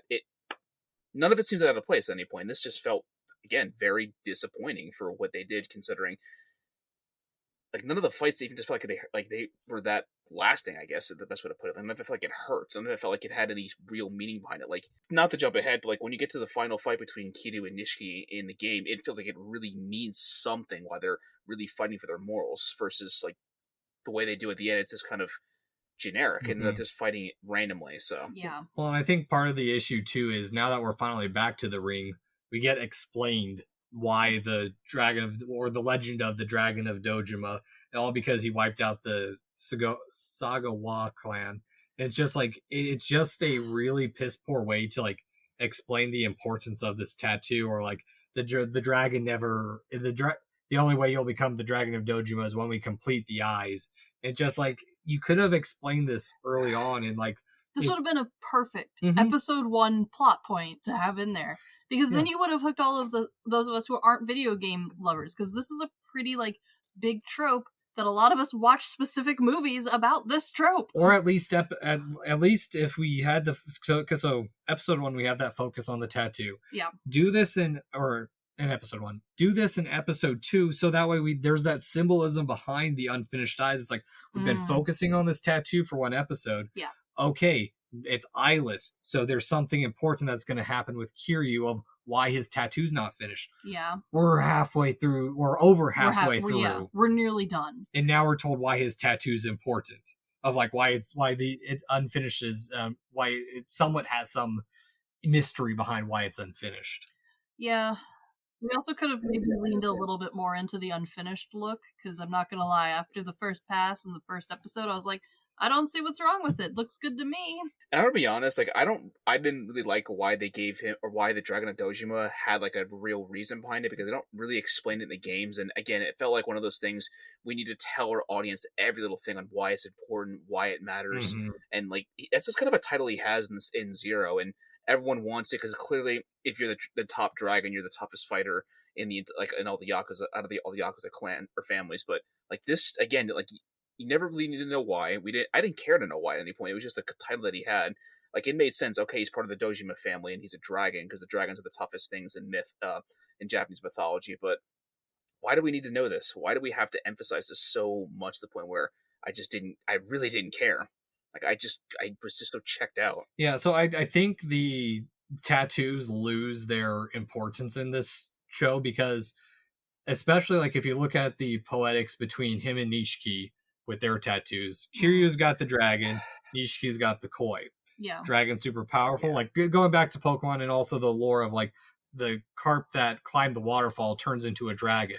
Yeah. The Nishiki's tattoo on his back is so important to that because that's exactly what he is. He's the koi who's trying to attain the status of the dragon, and he rises to that power, but he never becomes the dragon that Kiryu is. But we could have had all this without necessarily like earlier and be like honestly in a little bit cleaner way. And like I honestly think a really good example of a cleaner way of doing this sort of like tattoo based storytelling is with Way of the House Husband, where like they like that's how they call each other in the streets, is like, oh, that's the tiger of such and such clan, and then immediately get a flash of the tattoo, right? And like, yeah, it's corny in that show because that show's corny, but like there's a way to do that stylistically where like we can see why you're named that. And like if we're not going to do the whole like, oh, this is why the tattoo's important, this is why we're going to do that, like if we're just going to like call people by a dope badass name and like put an importance and an emphasis on the tattoo, then we need to be showing that like this isn't just like a one person, like that's the cool kid and he's got a cool nickname. Like no, this is the gangster thing, we all have cool nicknames, he's just the most badass. And even then, like one of the things I love about the Yakuza games is seeing everyone's tattoos and what they all represent, because I don't know anything about Japanese mythology. I'm not as much as a weeb as you are, but I liked seeing well, I like looking into what they all mean. Like I remember when I first was playing Zero and you see I think it's Kuze. When he rips his shirt off, you see the tattoo, and I didn't know what that even meant. I was so confused. I'm like, why is this happening? Like, why are they ripping their shirts off? And I remember Googling it. I'm like, oh, his tattoo is like a guardian. He's trying to guard the next area. Like, that actually is a really cool idea. Like, that makes sense. Or with the koi fish. And it just lost all its meaning because they just didn't try to emphasize it, or they were showing it off too much. Like, if they, like, what I like about Kiwami is you don't see a tattoo reveal till the last, or I guess maybe like one part of it, but you don't really see a grand reveal till the very end, and then it really makes sense because both their morals are on the line. Nishiki just is living in his shadow, and he finally wants to come out of it, and he finally wants to be the Yakuza he wanted to be. Like, he's tired of feeling inferior to Kiryu, and it like, I don't want to say they did a perfect job in Kiwami 1, because I think there still has some issues with the story, but at the same time, it made sense. Like, it had a purpose behind it versus just really a random throwaway thing that they're like, oh yeah, it's not finished. You'll find out later in the episode if you really remember this. So. Yeah, and I mean, I granted, I don't know the whole ins and outs of the tattoo culture. That's my brother's thing. So I've been learning a little bit through him on that. But like the whole the koi and the dragon is folklore. So it's not even a tattoo thing. It's the folklore, and my interpretation of it. I could be wrong. The koi could mean something completely different. I know the dragon definitely means power, but either way, even if we just were shown like how many cool and like powerful tattoos, like how important that is to the Yakuza in this show throughout the show, as opposed to just now being like, oh yeah, remember that really quick little thing? Well, it's actually really important. I think it would have been more impactful, especially since this was advertised towards an American audience, and like they're assuming that like a good portion of us haven't done a whole bunch of research on this. So just show us why like this is important. Like, show us that this is a cultural thing for them. Like, all of them get tattoos. Like, show this being like something they're proud of, and not just like, oh, he's the tattoo guy. Yeah, exactly. It's kind of, it's this stupid MacGuffin that doesn't pay out, because honestly, we get this whole buildup of, oh, finally we get to see him be a badass for 5 minutes, and then then the gang's like, we need to take him down. He's become too strong. It's like, what the fuck? Why? Yeah. No, and like... Yeah, we only seen him fight for a few minutes, and we've only seen we haven't seen him go and just fight people in the streets like that left and right. He's only really been in that ring specifically, and even then, like, he wasn't winning by a long shot. He was struggling for most of those fights the entire time. Like, he needed help, or he needed Cosmo to help him in the very first fight. He wasn't the fighter we know him as in the later games, where he can beat almost anybody. He might struggle, but he's going to win with by a long shot. So Yeah, he doesn't feel powerful in this show. I would No. argue almost ever. not at all. No. And I do kind of want to bring up one more thing that I noticed from the fight that was distracting from me.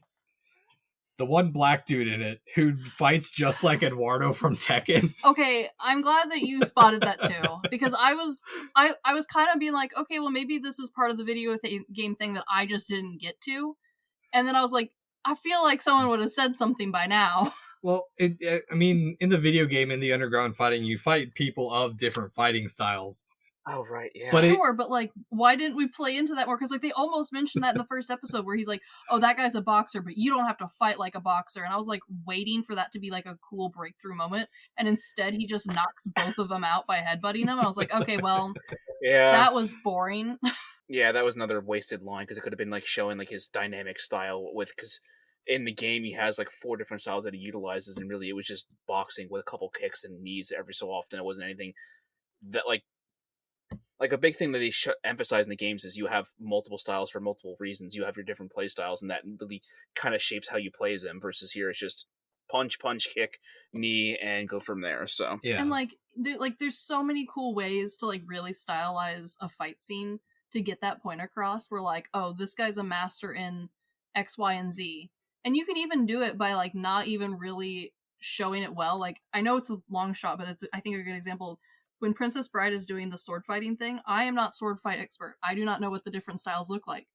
But like they take just enough time to be like, aha, look, we can do all this stuff.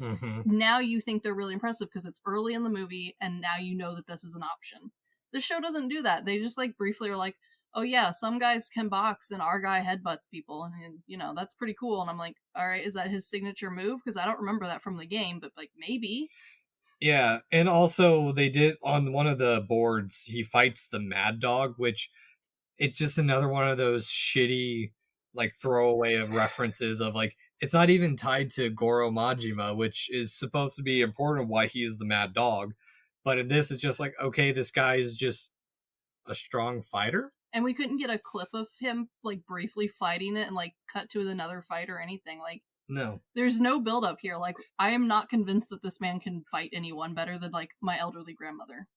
Yeah, like they did a lot of telling, but they really didn't show for most of the show as well. Like, they want you to care about these things, but like, why are we supposed to care about them? Like even when I was a fan, like I didn't care about most of what happened to these people or what happened in the story. I just wanted to see where they're going to go with it and what they would take with it. So Definitely. well, they're showing is part of the issue too, because in this episode, while we see the rise of Kiryu in the underground, it's also showing that they're on the other side.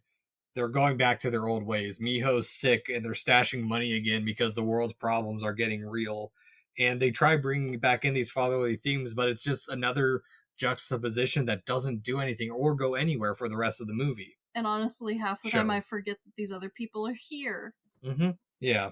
And also, like, it's so bad too, because when we do the 2005 portion of this episode, Aiko is just hiding with a van in a woods, like it's so hard to find, and like that's the other thing too, is like because Haruka is such a nothing character in this again, while she's a huge part of the show or of the game, she's able to figure out where her mother's at because of some ad that she saw or where Aiko's at. I don't understand. Yeah, like, and the fact that she figured it out so easily too. It's not like she spent the whole episode trying to figure it out. She feels like, oh, I got a postcard and I figured it out from there. I'm like, that's it. Like that. You barely have spent more than a few minutes on this max, and got to her right away too. So exactly. Yeah, and then they also try and build up this love story between Miho and Kiryu, and it doesn't go anywhere because like at the end, like she tells him bluntly, "We're not family anymore." And it's like, good, you don't make out with your family. That's weird. And like I didn't really like. Maybe I just overlooked it, but I just didn't see any romance at all between the two of them. Like they were kind of making references, but I'm like, it's just one of those like, oh, well, that's just I just kind of thought nothing of it, which is disappointing again. Like it felt forced. No, I agree. It felt like a forced relationship. Like just something they threw in to like kind of shoehorn in, saying maybe people like this. If they don't, we don't have to do it again with Kido. Let's just see how people will like react to it. And like I said, I think besides it being forced, which is forgettable, just completely forgettable. And I really didn't think much of it until now. You guys are saying it, so Yeah, it's just the reverse of Hayao Miyazaki of just because boy and girl meet doesn't mean they fall in love. In this one, it's boy, girl, you already have a relationship, now kiss. Yeah. Oh, and then I'm not gonna lie, I was watching this whole thing, and at no point did I think to myself, you know what would make this show better? A relationship. Like it wasn't like I don't even care about source material here. Like that's how much I was like, this is stupid. I don't care if I'm gonna get on the show and Nicho and Cal are gonna be like, no, their relationship was fundamental to a game that you didn't play, Christine, and I'd be like, I don't care.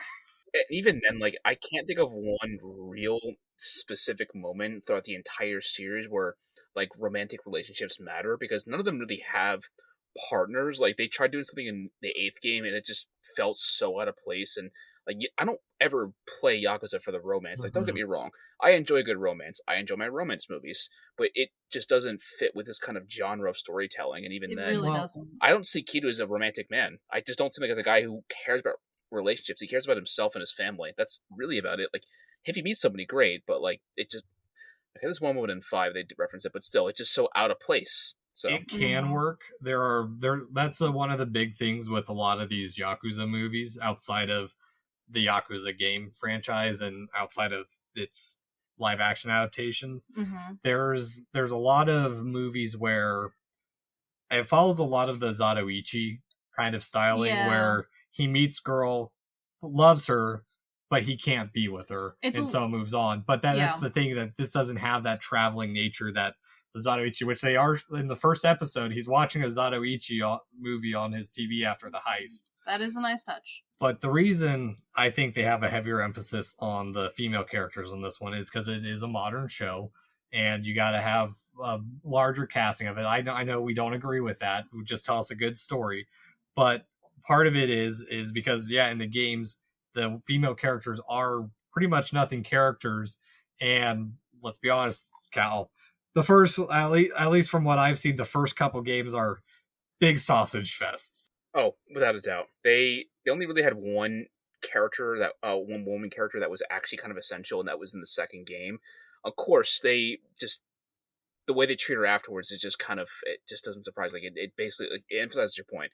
Sausage fest. So outside of also Zero with the chick who teaches you beast mode. Oh yeah, I forgot about her, and I guess Makoto. But even then, like it's mostly, I mean, it's mostly about just guys fighting, and so I'm gonna phrase that: sweaty guys fighting with their tattoos for their moral. That's really what these games are all about. So and that's kind of what I was hoping the show was about. Don't get me wrong, I'm all for adding more characters if it like helps the story, but like I don't. Like even if I'm solely watching this show and like am trying to be interested in the girl characters, they're like them having a romance honestly adds nothing because they have other stuff happening that I was slightly more interested in.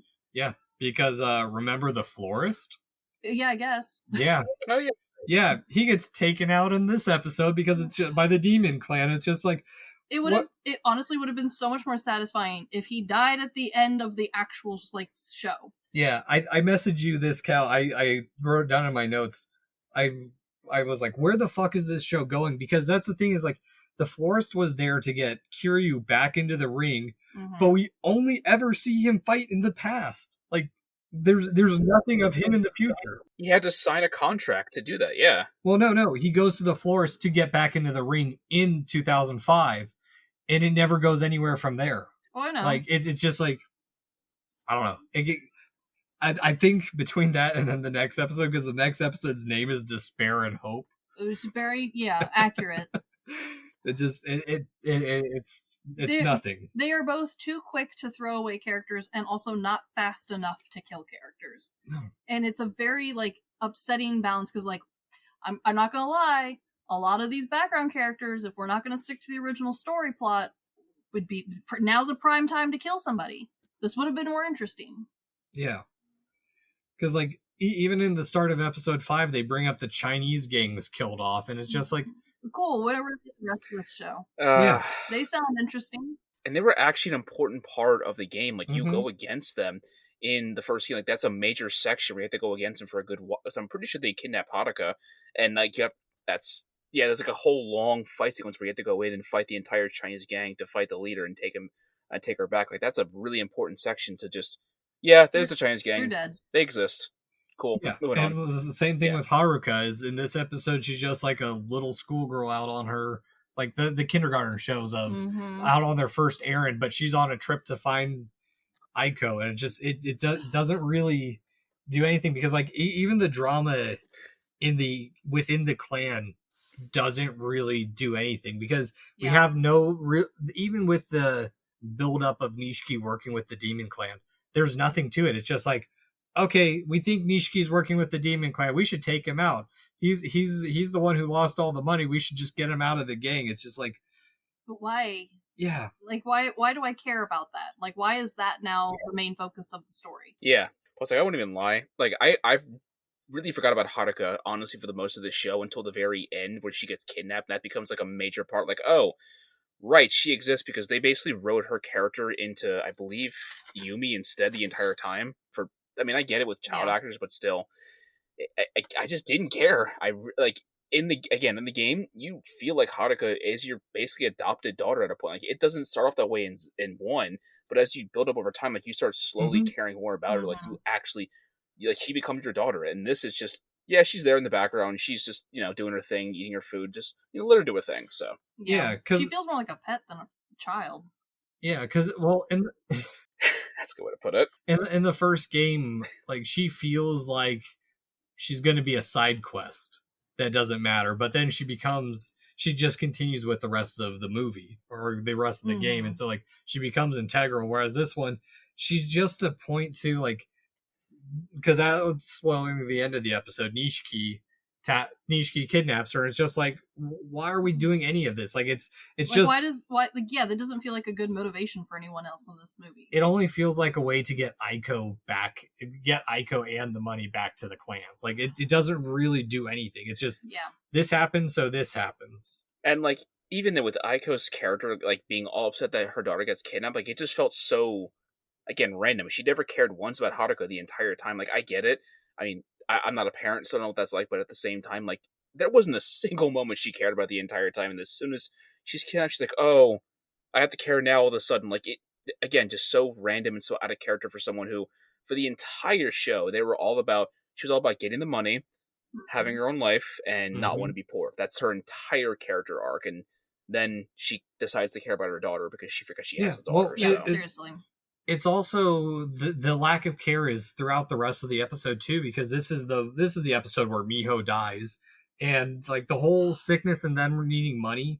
I completely forgot that the reason they were even trying to save money to save Miho was because Nishiki and her were supposedly incompatible, and it's just like I completely forgot that was an element. Like, yep, same. Yeah, it tries to bring in this save yourself or save your pride. And Nishiki goes for pride, whereas Kiryu is supposed to go to save the family. And they don't do anything with either of those really, other than I will say Nishiki, I think they did a fine enough job at the end of like, okay, now he's gone mad. This is why he's plotting everything. I mean, they showed that, but I didn't feel like it was very convicting. And honestly, like, this is such a short series. Like, we've only got the 6 episodes, and they're 45 minutes long each, but that's still really not a lot of time to get like a lot of story shoved in here.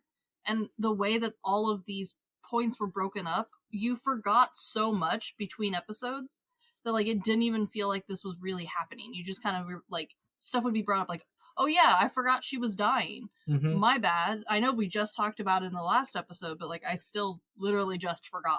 Well, not even that. It never gave us a reason to care besides just that. It really didn't give you a reason to care about it at all. Like, we all knew where it was going to go because, again, like you mentioned, we saw how this is all in the 90s and we know she was in there. So clearly she didn't make it, but still, like, you still can do characters like that and make you care about them, what's going to happen to them as it is. But, I mean, again, it was important, but at the same time, it just wasn't, like, it just didn't do anything for me. It didn't do anything new. didn't make me want to be engaged. And like, I think it's cool that they actually try to show her instead of just she's in the hospital, she's sick, she needs a donor, and then the whole story with Nishiki trying to get the money and ends up getting screwed over and getting scammed. But still, it just wasn't enough for me. Yeah, well, and I think part of it too is because Kiryu's rise in his win is so half-assed, because it feels like that accidental double knockout kind of thing, and it's just like we don't really care anymore about the fighting because you don't have such a back burner. Yeah, exactly. We forgot about it for 2 episodes. Now it's the focus of, I'll say, 1.5 episodes. It's supposed to be the focus, but again, like, it's not stylized in a way that like keeps you engaged. And I'm not saying everything needs to be Americanized or even stylized, but like, give me something. Give me anything to like have this be the focus of what I'm supposed to be watching. Like, really, like, give me something to emphasize on, as opposed to just like next scene, next scene, next scene. Though I will say, I think the one part that they did work in well, even though like the whole I don't care about Miho, Nishiki, like Kiryu taking the fall for Nishiki, I think they did a decent enough job with that. But only in that scene, because the rest of the buildup doesn't matter. It's a cool scene of like the transition from Nishiki being this underdog to now being the top boss. I think that was a cool transition. But then again, it's just a small point of something that could have been better. No, I agree. But yeah, and then sadly, the final episode is actually kind of a solid episode once it starts building fully. Because like the one thing I will say about Kiryu taking the fall, the revealing of the fall makes Nishiki's hatred for Kiryu look weak in the future, because we haven't had that rivalry build up of, Nishiki's kind of always been in Kiryu's shadow. Sure. But his fall just feels like nothing. Fits the rest of the show so far. And just like, I mean, there's no fight at the end either. Like, at least with Nishiki's fall, like, it's just like, okay, and that's the thing, is I don't want fights all the time, but at least give us some good drama between the fights. Yeah. Or make them matter. Like, make these fights, if there's so little of them, why are they so important? Like, make them matter. Make us like really happy to see them versus just generic fights that's happening as it is. So yeah, like, okay, and that's the thing too with this final climax is you kind of forget a bunch of stuff, because okay, now the florist is alive. It's like, okay. Like, we saw him for 2 scenes. Yeah. Why? And Majima's back. Where was he the last 4 episodes? Not gonna lie, forgot completely about him. Yeah. Well, I remember they mentioned they had to banish him, and they're like, oh, it was a big deal to bring him back, but even then, like, we're finally getting Majima. Like, that was probably, at least my favorite scene, was seeing him come out with his bat and, like, seeing him fight. We're like, yeah, that's what I wanted to see. I'm like, hell yeah, let's get more. It's over.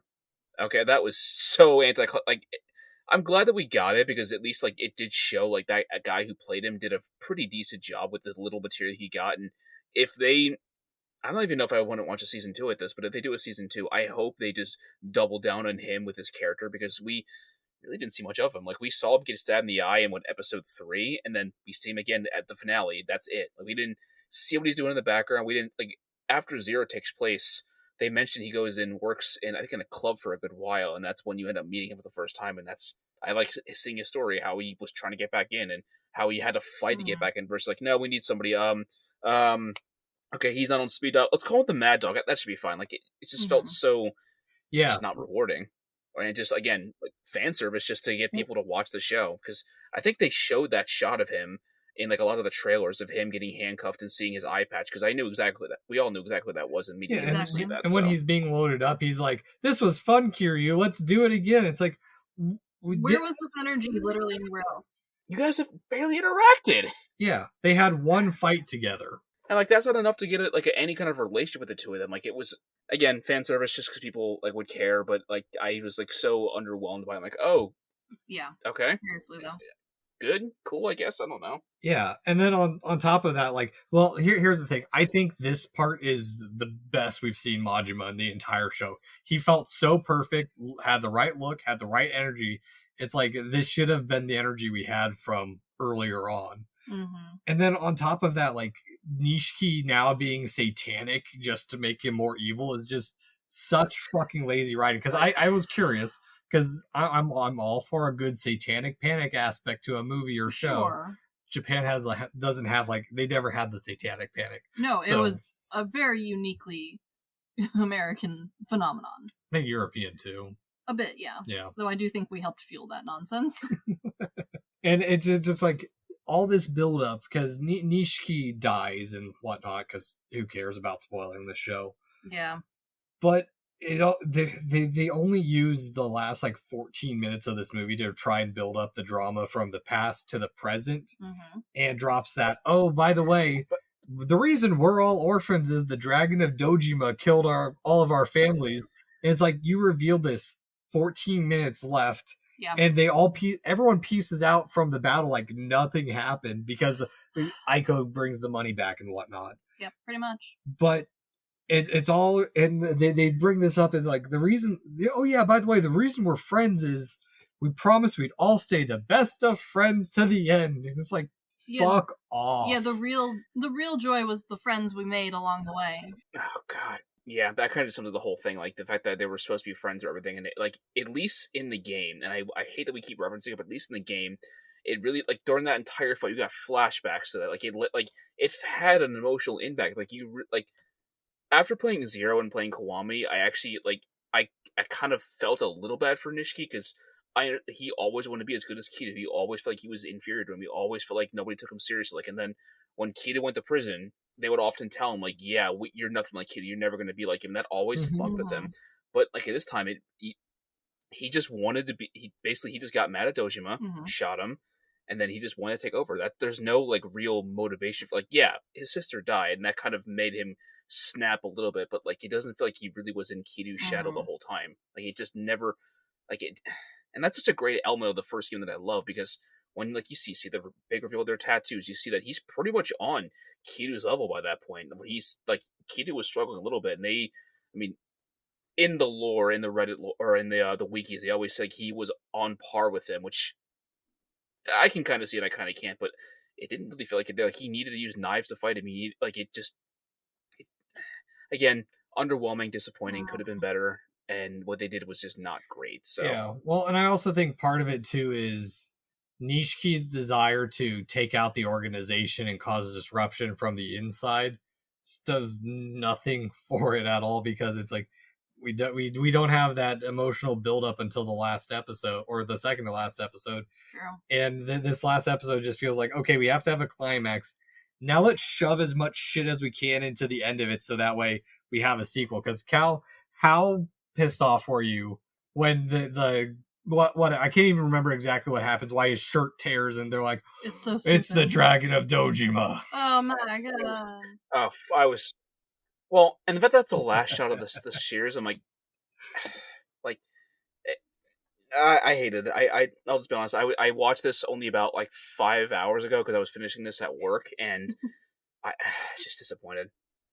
This is really the grand reveal, oh, it was really Kazuma all along. That's why he felt so much to take care of you guys. They did that in the games, but it actually was really better in the games, if I'm being honest. It kind of was, it's more funny in the games, if anything, but still, it just felt so, again, disappointing. And I'm sorry, he only cut this much. There's no way he should have been able to tell an entire tattoo. I get it, oh, that's odd. I wonder what that claw is. Or even then, he lived with this guy in an orphanage. How did he never once see his back? Yeah, ever. Seriously, though. How would you never put two and two together? You're not, I get it, Kiryu is not this, the Reddit community often calls him a Giga Chad, and he's not the brightest person, but I'm sure you could have pieced two and two together at a point. If he sees a dragon tattoo and this guy happens to take care of him right afterwards, it's not really a hard coincidence to figure it out, but yeah, seriously, especially when the first episode, he's like, I remember this day. I remember the tattoo. It's but you didn't recognize the face. Are you sure you do? Are you sure about that? Yeah. Yeah. You seem like you're having a hard memory there. Yeah, it's I think the big issue too is it's all crammed into the last 15 minutes of it. Yeah. And here's the thing that really irked me is with lukewarm stuff like this, where you're going to be taking a gamble because either fans aren't going to like it because it's not exactly like the original source, or it's too far of a deviation. They don't you're always going to be gambling with with information like this, with a genre like this, Mhm. right?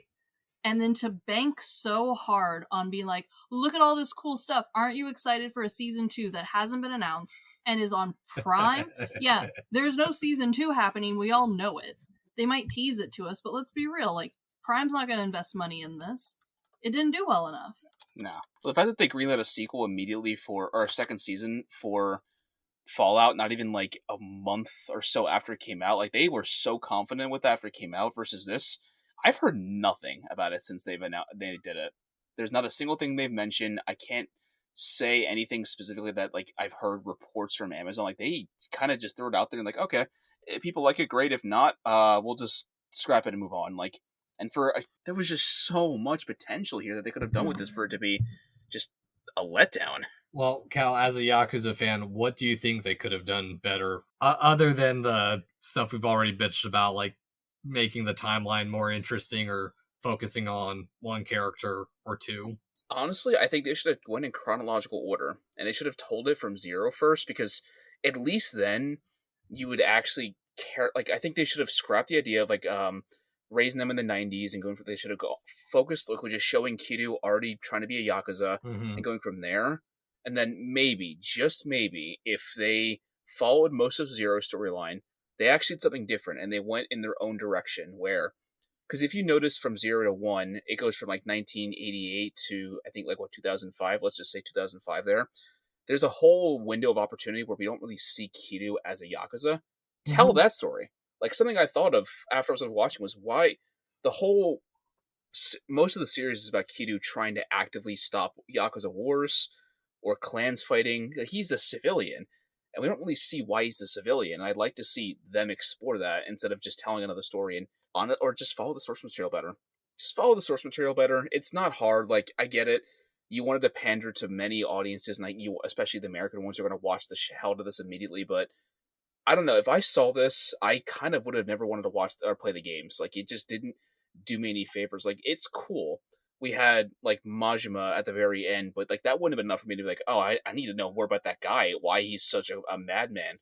Or if they were going to follow the story, they really should have leaned more into the comedy side. Like, they should have leaned into the jokes. They should have leaned, like, if they were going to make it 100% serious or 100% an adaptation, make jokes, make some funny moments, make it make sense, because that's really why I like Yakuza. Like, sometimes it could be so serious where I'm like honestly waiting to see what's going to happen. Other times I'm just laughing because it's so ridiculous. Like, seeing, like, when you meet, I think, Nugget for the first time in Zero, he's a chicken, and you end up just becoming friends with a chicken out of the blue. Like, that's just such a really random thing that not many games can make work and make it work that well. And like you said, this just ended up being a generic crime drama. And I think, besides cutting out the character or following the games, don't do original characters. Like, if you're gonna do original character, that's fine, but make it make sense. Like, all the original characters just felt so out of place and random and didn't serve any plot at all to me. And again, I just didn't care about most of the people in the show. Like, I really did not. Like, I was just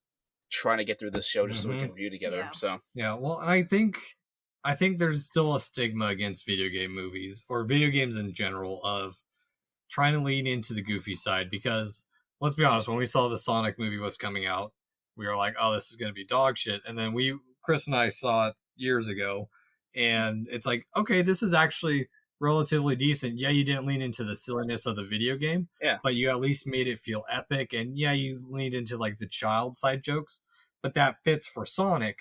And same with the Super Mario Bros. Movie, the fully animated one.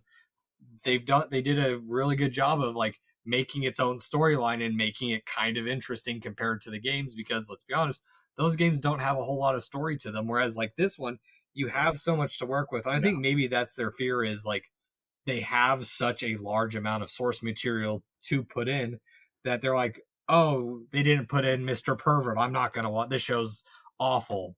And it's just like, I kind of get it, but it's that piss poor attempt of making it safe to try and appeal to a wider audience rather than the core fan base that it's supposed to be for.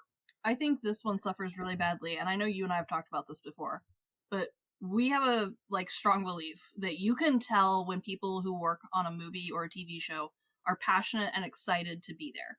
And you can tell that nobody was passionate or excited to be there for like most of this show. Nah. Like there wasn't like, if you're gonna do something fully new, let your entire pool of people working on this come together and like give it that energy and that life that like honestly probably would have helped tremendously make this feel less dead.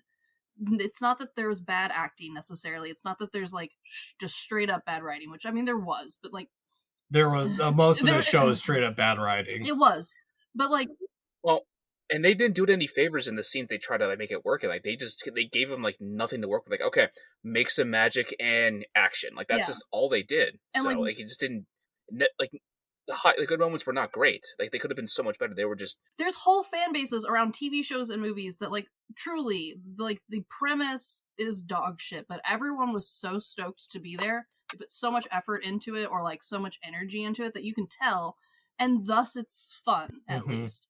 This one you can tell that like nobody was excited to be working on specifically like a dragon.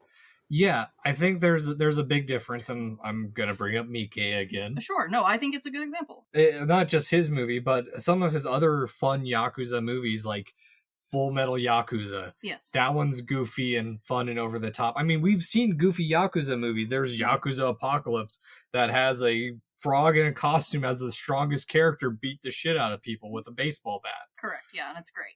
Like, honestly, we have seen... granted, I know we're very much in a cult niche of what we review and what we watch. Sure. But that's the thing is, like, we've seen it done, and that's how you get that great fan base, is it starts off as a cult series. Like, I didn't know about the Yakuza games until I started talking to you, Cal, because it's like I watch you playing Spider-Man, and then you went on to Yakuza, and I'm like, oh, this is interesting. It has that cult niche genre, and it doesn't do anything to lean into that. And that I think that's the issue, because they want it so successful. Because let's be honest, Fallout definitely much more popular than the Yakuza franchise. Sure. So that show had, and granted, I don't know how well it leans into the games and stuff, and I've only played 3. So like, but it embodies the vibe of Fallout at the bare minimum. Like there is a style choice, there is a like humor choice that like everyone involved in the Fallout was like there and ready to be part of Fallout. This one, I got none of that. Nobody was excited to like do the fight scenes. I didn't feel like anyone was excited to like be shooting different styles for different time periods. I didn't get any like feeling of like, oh, family is our number one importance. We're really going to put like all of our work into like getting that together in both writing and directing, acting. So like it felt like everyone was doing just good enough to get by. And I think of like, to reference The Last of Us, I really saw a lot of love for the source material in that. Like, I think of one of the behind the set photos when they showed, I don't remember what episode it was, but it was when Joel would have the sniper and he sees all the infected come out and you see the bloater for the first time, and that was just made with love for the show, because they could have easily just CGI'd that, and I think it would have been cool, but they went all out for it. They had a stunt double wear the suit. They showed a guy next to him showing that this was a legitimate suit that they made.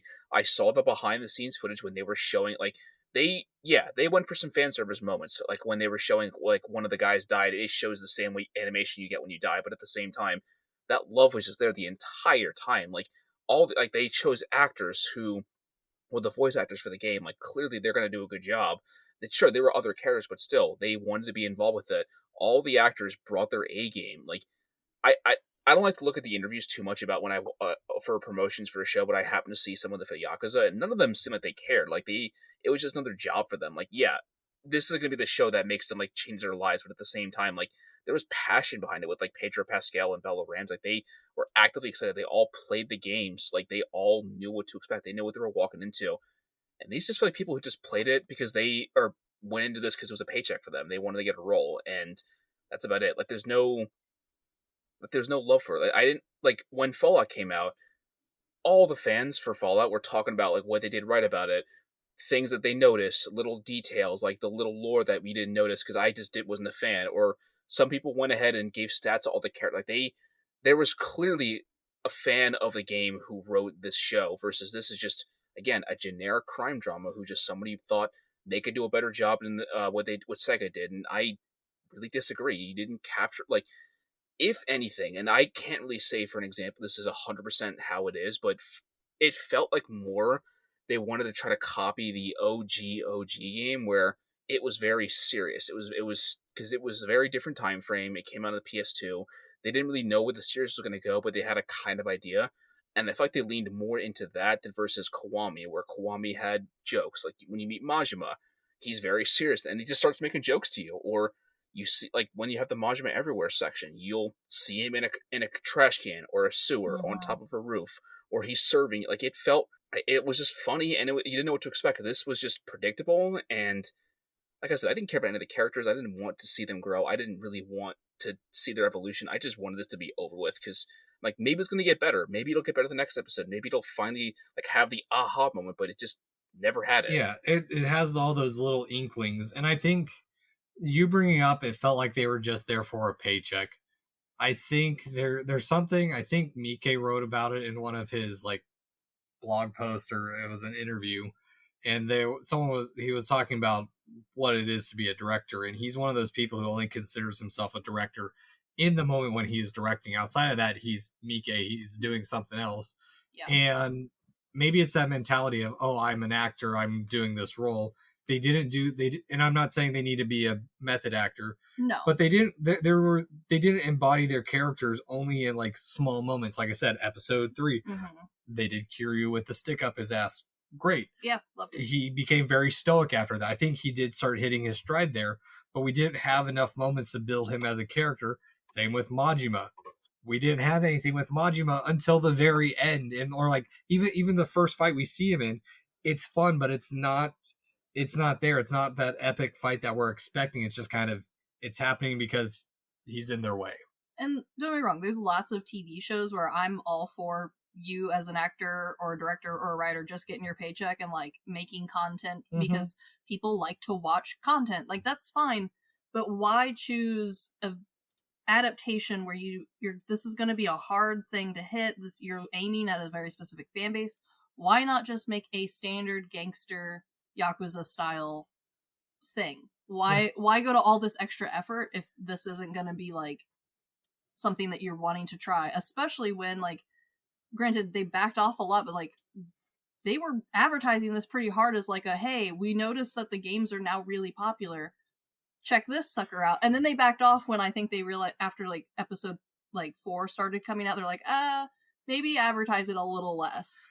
Yeah, and maybe it's them jumping the bandwagon because The Last of Us did well. Definitely. Fallout did very well. The Witcher did very well. Like did very well. Heck, even Sonic did well for a kids movie. Like it did pretty well at the box office, I heard. No, Sonic 3 was surprisingly good. We watched it for girls' night. Oh, we watched Sonic too. I still haven't seen it. But like even then, like I can safely reference Sonic being a pretty, like, it wasn't an amazing movie by any means, but I can still turn it on now and probably have a good time with it because it's not it doesn't try to do anything complex like Yakuza was trying to do. It just was it knew what it was.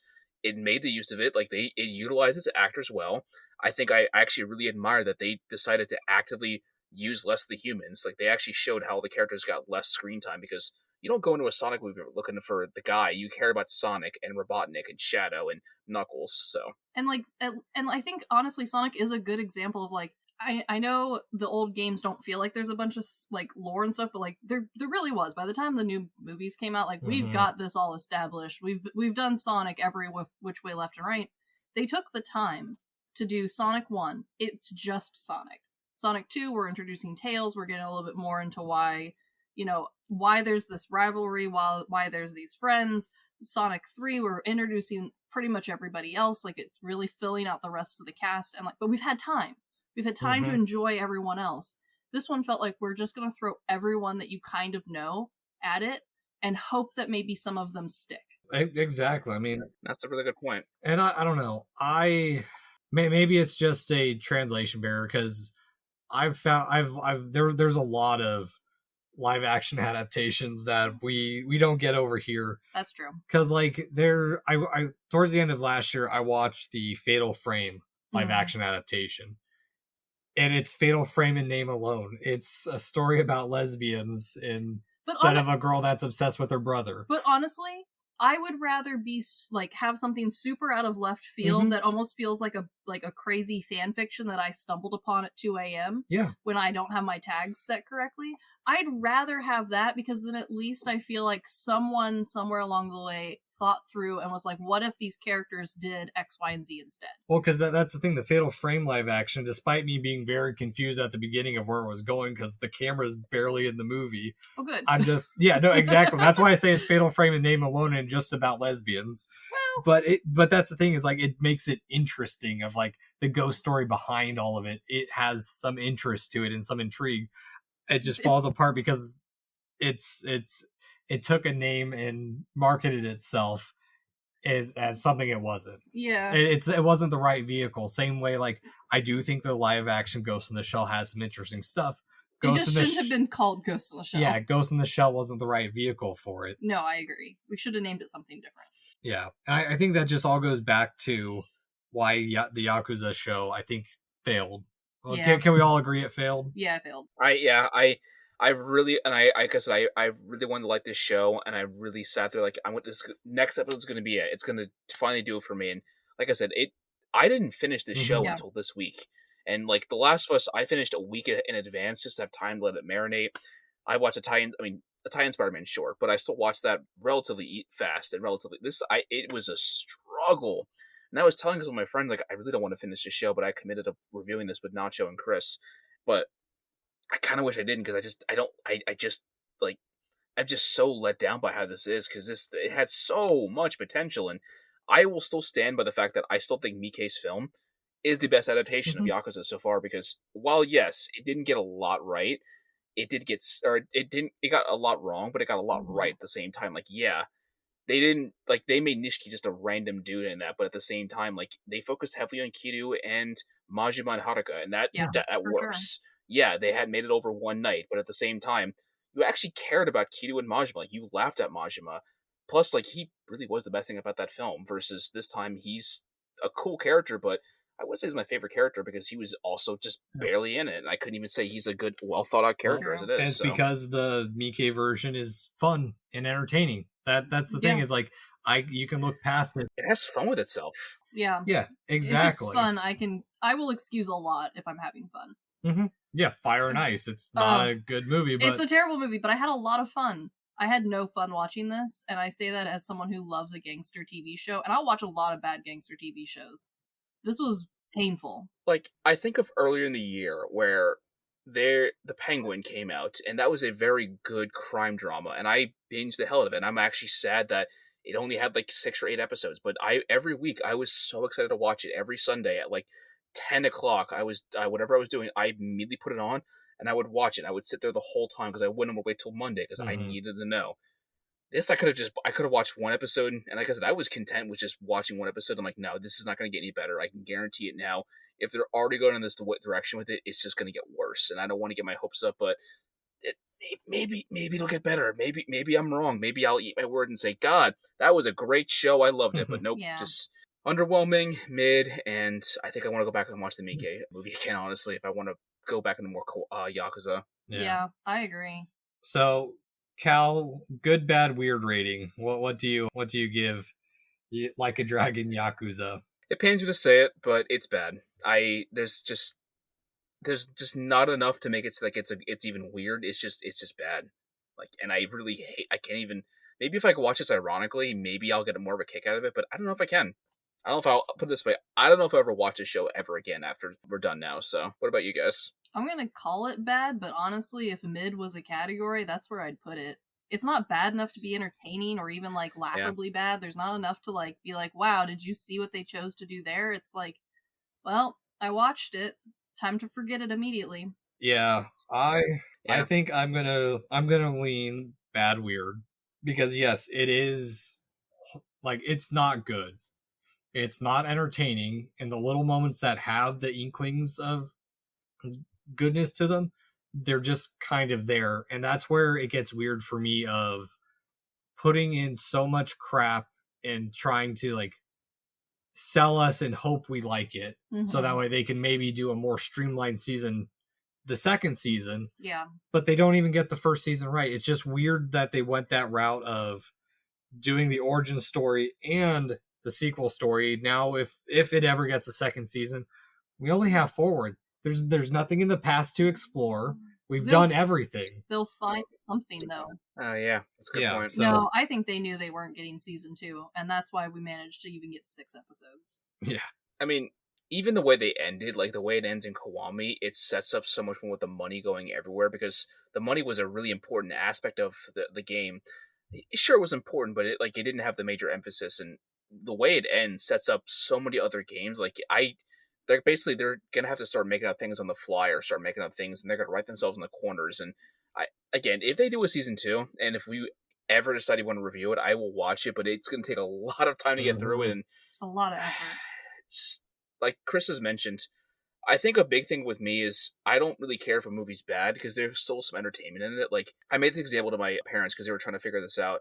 Like, Black Adam was not a really great example, but not a great film, but it was just forgettable. Like, I forgot it even existed the next day. And since I'm done this officially, I'll forget it even exists tomorrow. Maybe I'll want to complain to my friends about it, but I'll forget it exists. And that's really the worst crime of it all, because at least it was bad. We can sit here and say, yeah, it tried these things, but it was funny that it just wasn't good. So, but it's forgettable, mid, and boring. So, can I say that we all do not recommend this show? With passion, I do not recommend this show. Yeah, I wouldn't recommend this to anybody, really. If you really want to get a good adaptation, either play Zero and Kiwami back to back, or go watch Mike's film if you're not a gamer. Because at least Mike's film you'll have a fun time with, and you can come back to it at really any point and still get a kick out of it. So, or watch Mike's other Yakuza flicks too, because they get the goofiness right. Watch literally any other Yakuza thing. Yeah, there's so many better TV shows. There's so many better movies. If you want gangster, and like, I'd like to think that I can find an audience for just about anything. There is no audience for this. I'm sorry. Mm-hmm. This does not need to exist. Like, nobody said anything positive about it online. Like, I typed in, because I was trying to find if they actually did announce the season 2, and the first thing I see in an article was why Yakuza, or Like a Dragon Yakuza, was a letdown. Like, and no one said anything positive about this at all. And I will go through the internet tonight to see if anybody said anything positive, but I doubt it. I just really doubt it, because people already forgot about it. Because it came out in November, and the discourse of it died down immediately. Where, like, versus Fallout or Sonic or literally any other show, people still talk about it. Sonic came out about a month ago. And you guys just mentioned Sonic 3 to me. Like, people still actually care about that movie. Yeah. It's still in theaters, and on top of that, I've heard that. Well, one, I already know there's announced Sonic 4. Yeah, but they're also looking at doing spin-offs, which could be potentially good to expand the world. Instead of trying to bring all characters into one storyline, you do kind of like, okay, they have their own movie, and then you do your Avengers thing of bringing them all together for like one climactic flick. Hell, even if it's like a franchise that like nobody, like, you think is dead, and like no one has like actively made a thing for it since like the 80s, there will still be groups of us talking about it on Reddit, or there'll be fan things being made and posted on YouTube. Like, someone will like be talking about the character at the minimum. There is nothing from this TV show. Like, it has nothing to offer the fandom. There's no feedback. There's no like response to it. There's no like edits of it. This might as well not exist. I have more hopes for Camelot and Nintendo to release Golden Sun 4 than I do for a second season of this. Yeah. No, I'm agreeing. Yeah. No, this... Yeah, I don't know. There's just so many ways they could have gone about it. And I think the biggest thing that made the viewing experience horrible was the splitting of the timelines. It really was painful. And I think part of it is that maybe they had enough for the prequels or the first half of the season, but they didn't have enough for the future 2005, because 2005 is barely in the show. It's usually like the last 10-15 minutes of the episode, and maybe 1 or 2 minutes, 5 minutes here and there. No, and honestly, I can also see them putting it in that way because they thought they were going to get axed after the first 3 episodes. Because honestly, I think they were kind of testing the waters. They had enough people who were interested. At least they managed to get 6 out. I don't think they got enough for more. I think we're done. I think 6 was too many at this point, considering, like, if really, when you think about it, if the flashbacks were really that much, like it was 20 to like they only had 15 minutes of 2005, that's more than half the episode that they're focusing on the plot, on the backstory, or '90s instead of the 2005 story. So I mean, that kind of makes sense considering if you have more than half your episode dedicated to the flashbacks, then it probably was something they had to just tack on at the side, or I don't know. I'd be curious what the writers had in mind with this, because I think it was only a writing duo of 2 guys. I'm just curious on what their perspective was on why they made the choice that they did. Because if they have valid reasons, sure, I'd love to hear, but I Yeah. kind of doubt it. I kind of think they just kind of threw whatever was on the wall, whatever stuck, they just went with it. If Well, not, then they moved on. it's like, because we talked about it earlier in the year with our midway through last year with Scott Pilgrim versus the World, Yeah. where I hated it when it first came out. Like I liked it enough. I liked the style, but I didn't like where the story went because it didn't follow the manga. Sure. Well, graphic novel to be technical. Correct. But we found out from Edgar Wright in his commentary is Bradley O'Malley hadn't finished writing Scott Pilgrim versus the World by the time the movie was being made. So they took notes from O'Malley and they treated it as if Scott took a left instead of a right. Yeah, which could have been very interesting here. Yeah, well, and they also do that with the TV show Scott Pilgrim Takes Off. Oh, I like that. Like I like those ideas of like, okay, this is set in the world, but it's an alternate world of what could have happened. Yeah. And like, don't get me wrong, it's easy to do that wrong. Yeah, like a what if almost. Like, it's easy to like mess that up, like looking directly at you, Marvel. But like, it's also at least interesting. Like, yeah, it's bad, but at least it was interesting enough to talk about. There was enough there for us as like a fandom to get behind and be like, yeah, you didn't execute it well, but I like your idea, kid. This could have been that, but no, that's not what we did at all. Yeah, like even to bring it back to like what I was saying with Fallout, like it wasn't a direct adaptation of any of the games, which I thought was going to be a really bad idea, because when I heard about it, I'm like, I don't know much about Fallout, but that sounds like a horrible idea. But it ended up working really well because they explored things in the universe that didn't ever get explored before. I'm like, oh, so that way you're not going to piss off fans, but at the same time, you're also going to tell a new story in a universe that we already know, and you're not going to make it so difficult for new people to follow. Like, I followed it fine. And that, like I said, I got interested in the Fallout series because of that, and I still like Fallout because of that, versus this.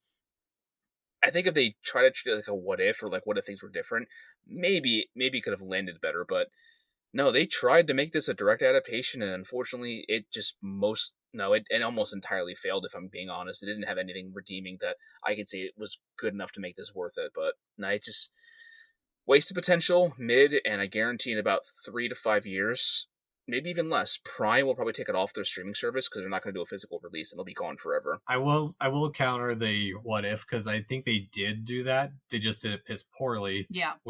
While they followed the story that Kazuma did kill their parents, the reveal was that what if moment. What if Kazuma was the Dragon of Dojima? The point that doesn't really matter through the rest of the movie, and that's just my thought on it. So yeah, but Cal, you got any last thoughts on Yakuza? Like I said, if you're really feeling Yakuza and you really want to get into the series, please just go play Zero. Zero is an incredible prequel that, honestly, it did not need to work, but it went harder than it has any right to, and the fact that it's a 10-year-old game, and yet it's still very vividly loved by the entire fandom. And they'll play Kiwami. Or if you're not a gamer, go watch or go watch Mike's film. You'll like it, because at least if you don't love the film or you're not going to want to get more into Yakuza, it's still just entertaining to watch. And there's a lot of good memes that I can see from it. So yeah, no, for sure.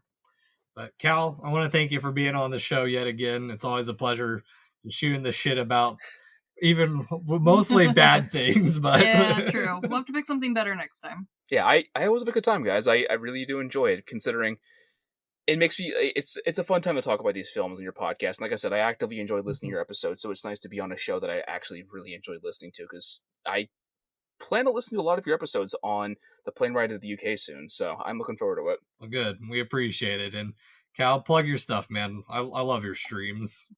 So I'm on Twitch, X, even though nobody calls it that, but I'm going to call it Twitter still. Twitter, Instagram, this is going to age really well, age like milk. TikTok, but it's going to be going away in a few days. I don't use my YouTube enough, but I'm Kalloth0467 on everything. Check me out if you want to. Drop a follow, drop a lurk. I'd love to have you guys around. Or check out my reels where my lady kind of drives me nuts in some games because it's fun for her. So good.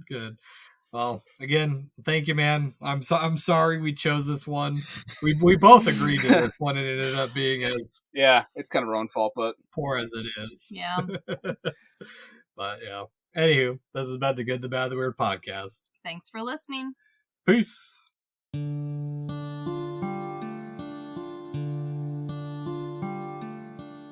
Thank you for stopping by this here town of the good, the bad, and the weird. We appreciate your listenership, and if you want more of our takes in your life, feel free to check us out on social media at The Good, the Bad, and the Weird Podcast, or TGTBTW for short. As well, if we missed a fact, your favorite part of a movie, or just have a suggestion and want to reach out and say howdy, feel free to email us at tgtbtwpodcast@gmail.com. And feel free to join our Discord at The Good, the Bad, and the Weird Podcast, where we talk about movies, just share random banter here and there. And always check out our podcasters, streamers, or any other content creator we shout out in our episodes. We really appreciate it. And as always, thank you for listening. Peace.